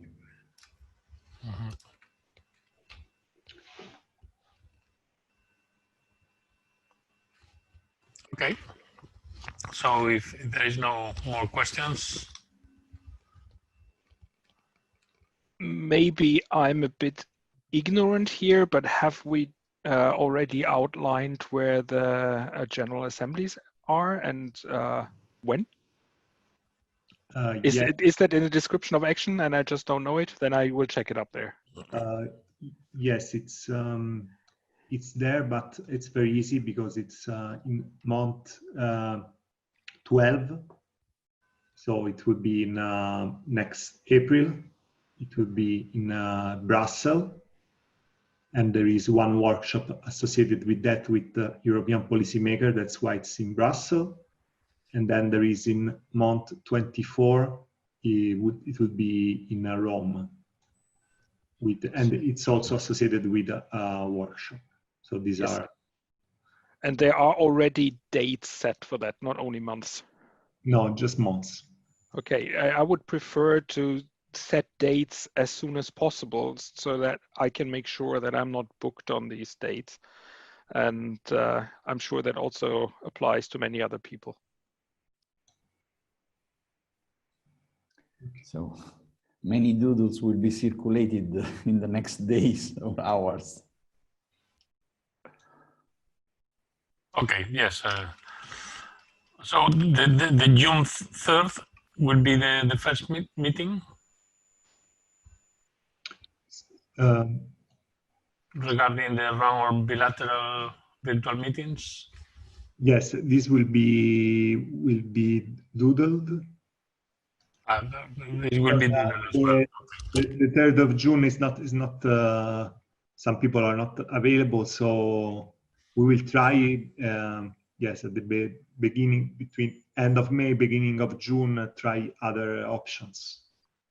Okay, so I think it will be good to have the first meeting not too late, yeah. Not too late, yes. So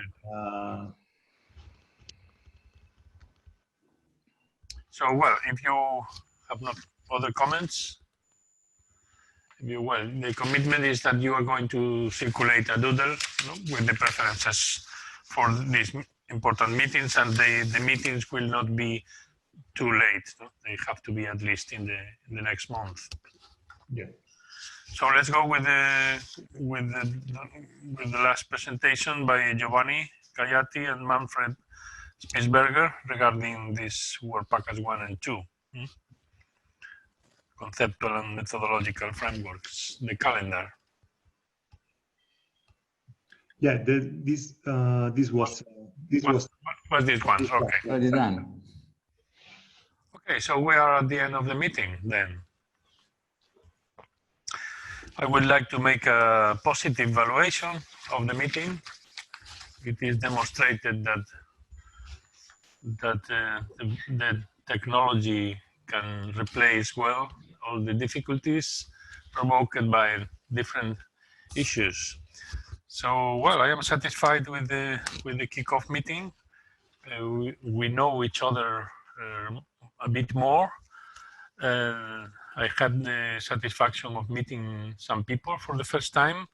Some others have been collaborated with them, with us in the past.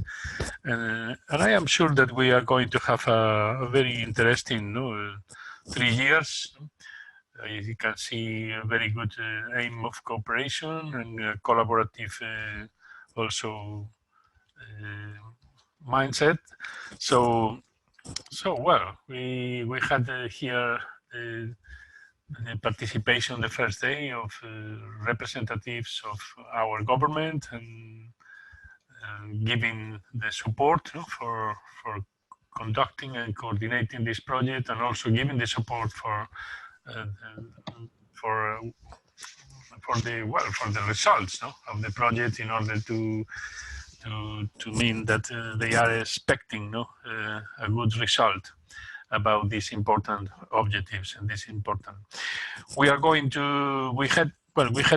knowledge about the other two sisters projects, where we are going to conduct some connections with them in order to try to build some synergies along the life of the project. I think this is expected by the Commission, and on our experience, this kind of meetings have been very useful for profiling and for improving our procedures, and even in order to innovate sometimes, because the different views from different projects with different frameworks and different objectives can provide a knowledge and innovation that I'm sure that will be really useful. We underline the dimensions that have been discussed here from the 6 important and relevant factors that we will consider in this cross-disciplinary analysis, and also the gender dimension has arisen as a very relevant as well, as a very relevant dimension. We have discussed all the methodological aspects that need to be still discussed and improved, the order and the participation and the bilateral meetings and collaboration between different work packages, in order to standardize and well, this is very important when we make a research, the operativization of the variables, the operativization of the concepts, the definition of the regions, in order to, well, to have an homogeneous perspective without losing the heterogeneity of Europe, the heterogeneity of cultures, which is an important dimension also of the analysis. So, well, we had also a perspective of what could be the participation of other regions outside Europe through the presentation made by the team in Narada, and I think it's very interesting that we have EURADA participating in the consortium, because they will give the perspective, a more global perspective, and not only limited to Europe, to the European Union. And well, we have presented a general framework of management and dissemination and ethical issues, and of course that, well, these things have provided, well, the framework where we will use the resources and the way in which we have to respect some regulations and some standards. So, well, we have the rules, we have the guidance, we have the theoretical approaches, we have the richness of this interdisciplinary group, and we have the way ahead to reach all the aspects that we have in our project. So I think I don't forget nothing about this. Well, yes, the risks exposed by Christians also make us aware about the uncertainty that we still have in front of us, and how the things can change according to the policies implemented regarding the COVID-19 that can affect to our work. But the more important for me is also how can affect the COVID and the crisis after the COVID-19 to the general policy of energy in the European Union, that can affect the calendar of activities or the approaches that we are considering, or some of these approaches can have more relevance suddenly regarding a given policy in a moment. But we will see along the next months what will happen. This is very exciting, and I have a good hope that everything will be well done. We have the capacity, we have the responsibility assumed by all of us. So I wish you a very happy 3 years, all the team, and nothing more. Well, if somebody want to say something about these 3 days, well, this is the moment before closing the session. I open a space for any opinions or wishes.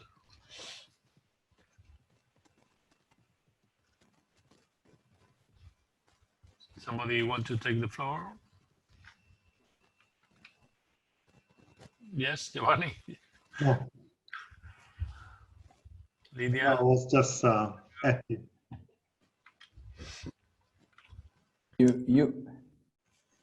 You made the best conclusions of the meeting, Riccardo. Okay, so very happy for the discussion. Very happy for the positive interactions. Very happy to work with you in the next. Okay, so thank you to all the members of the consortium, and thank you also to the members of the International Scientific Advisory Board, because, well, some of them have been with us all the time. Some of them will be with us in the following months.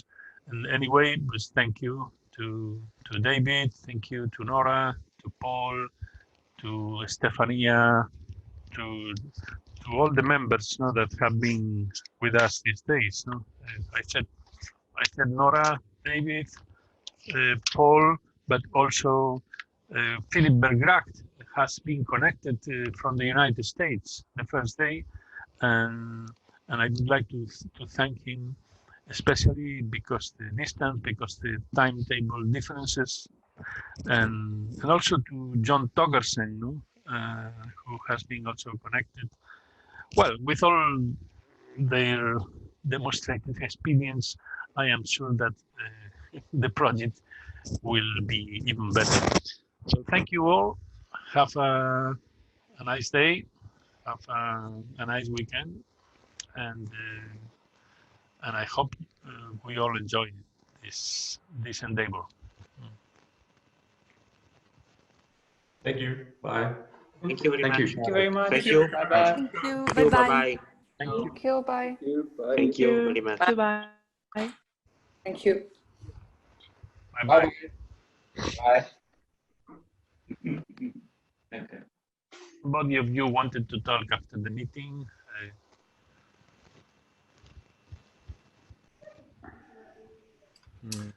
Ricardo. Yes. Yeah, that was us. Shall we switch to Skype for that matter? Yes, we can discuss through Skype. Yes, perfect. Okay.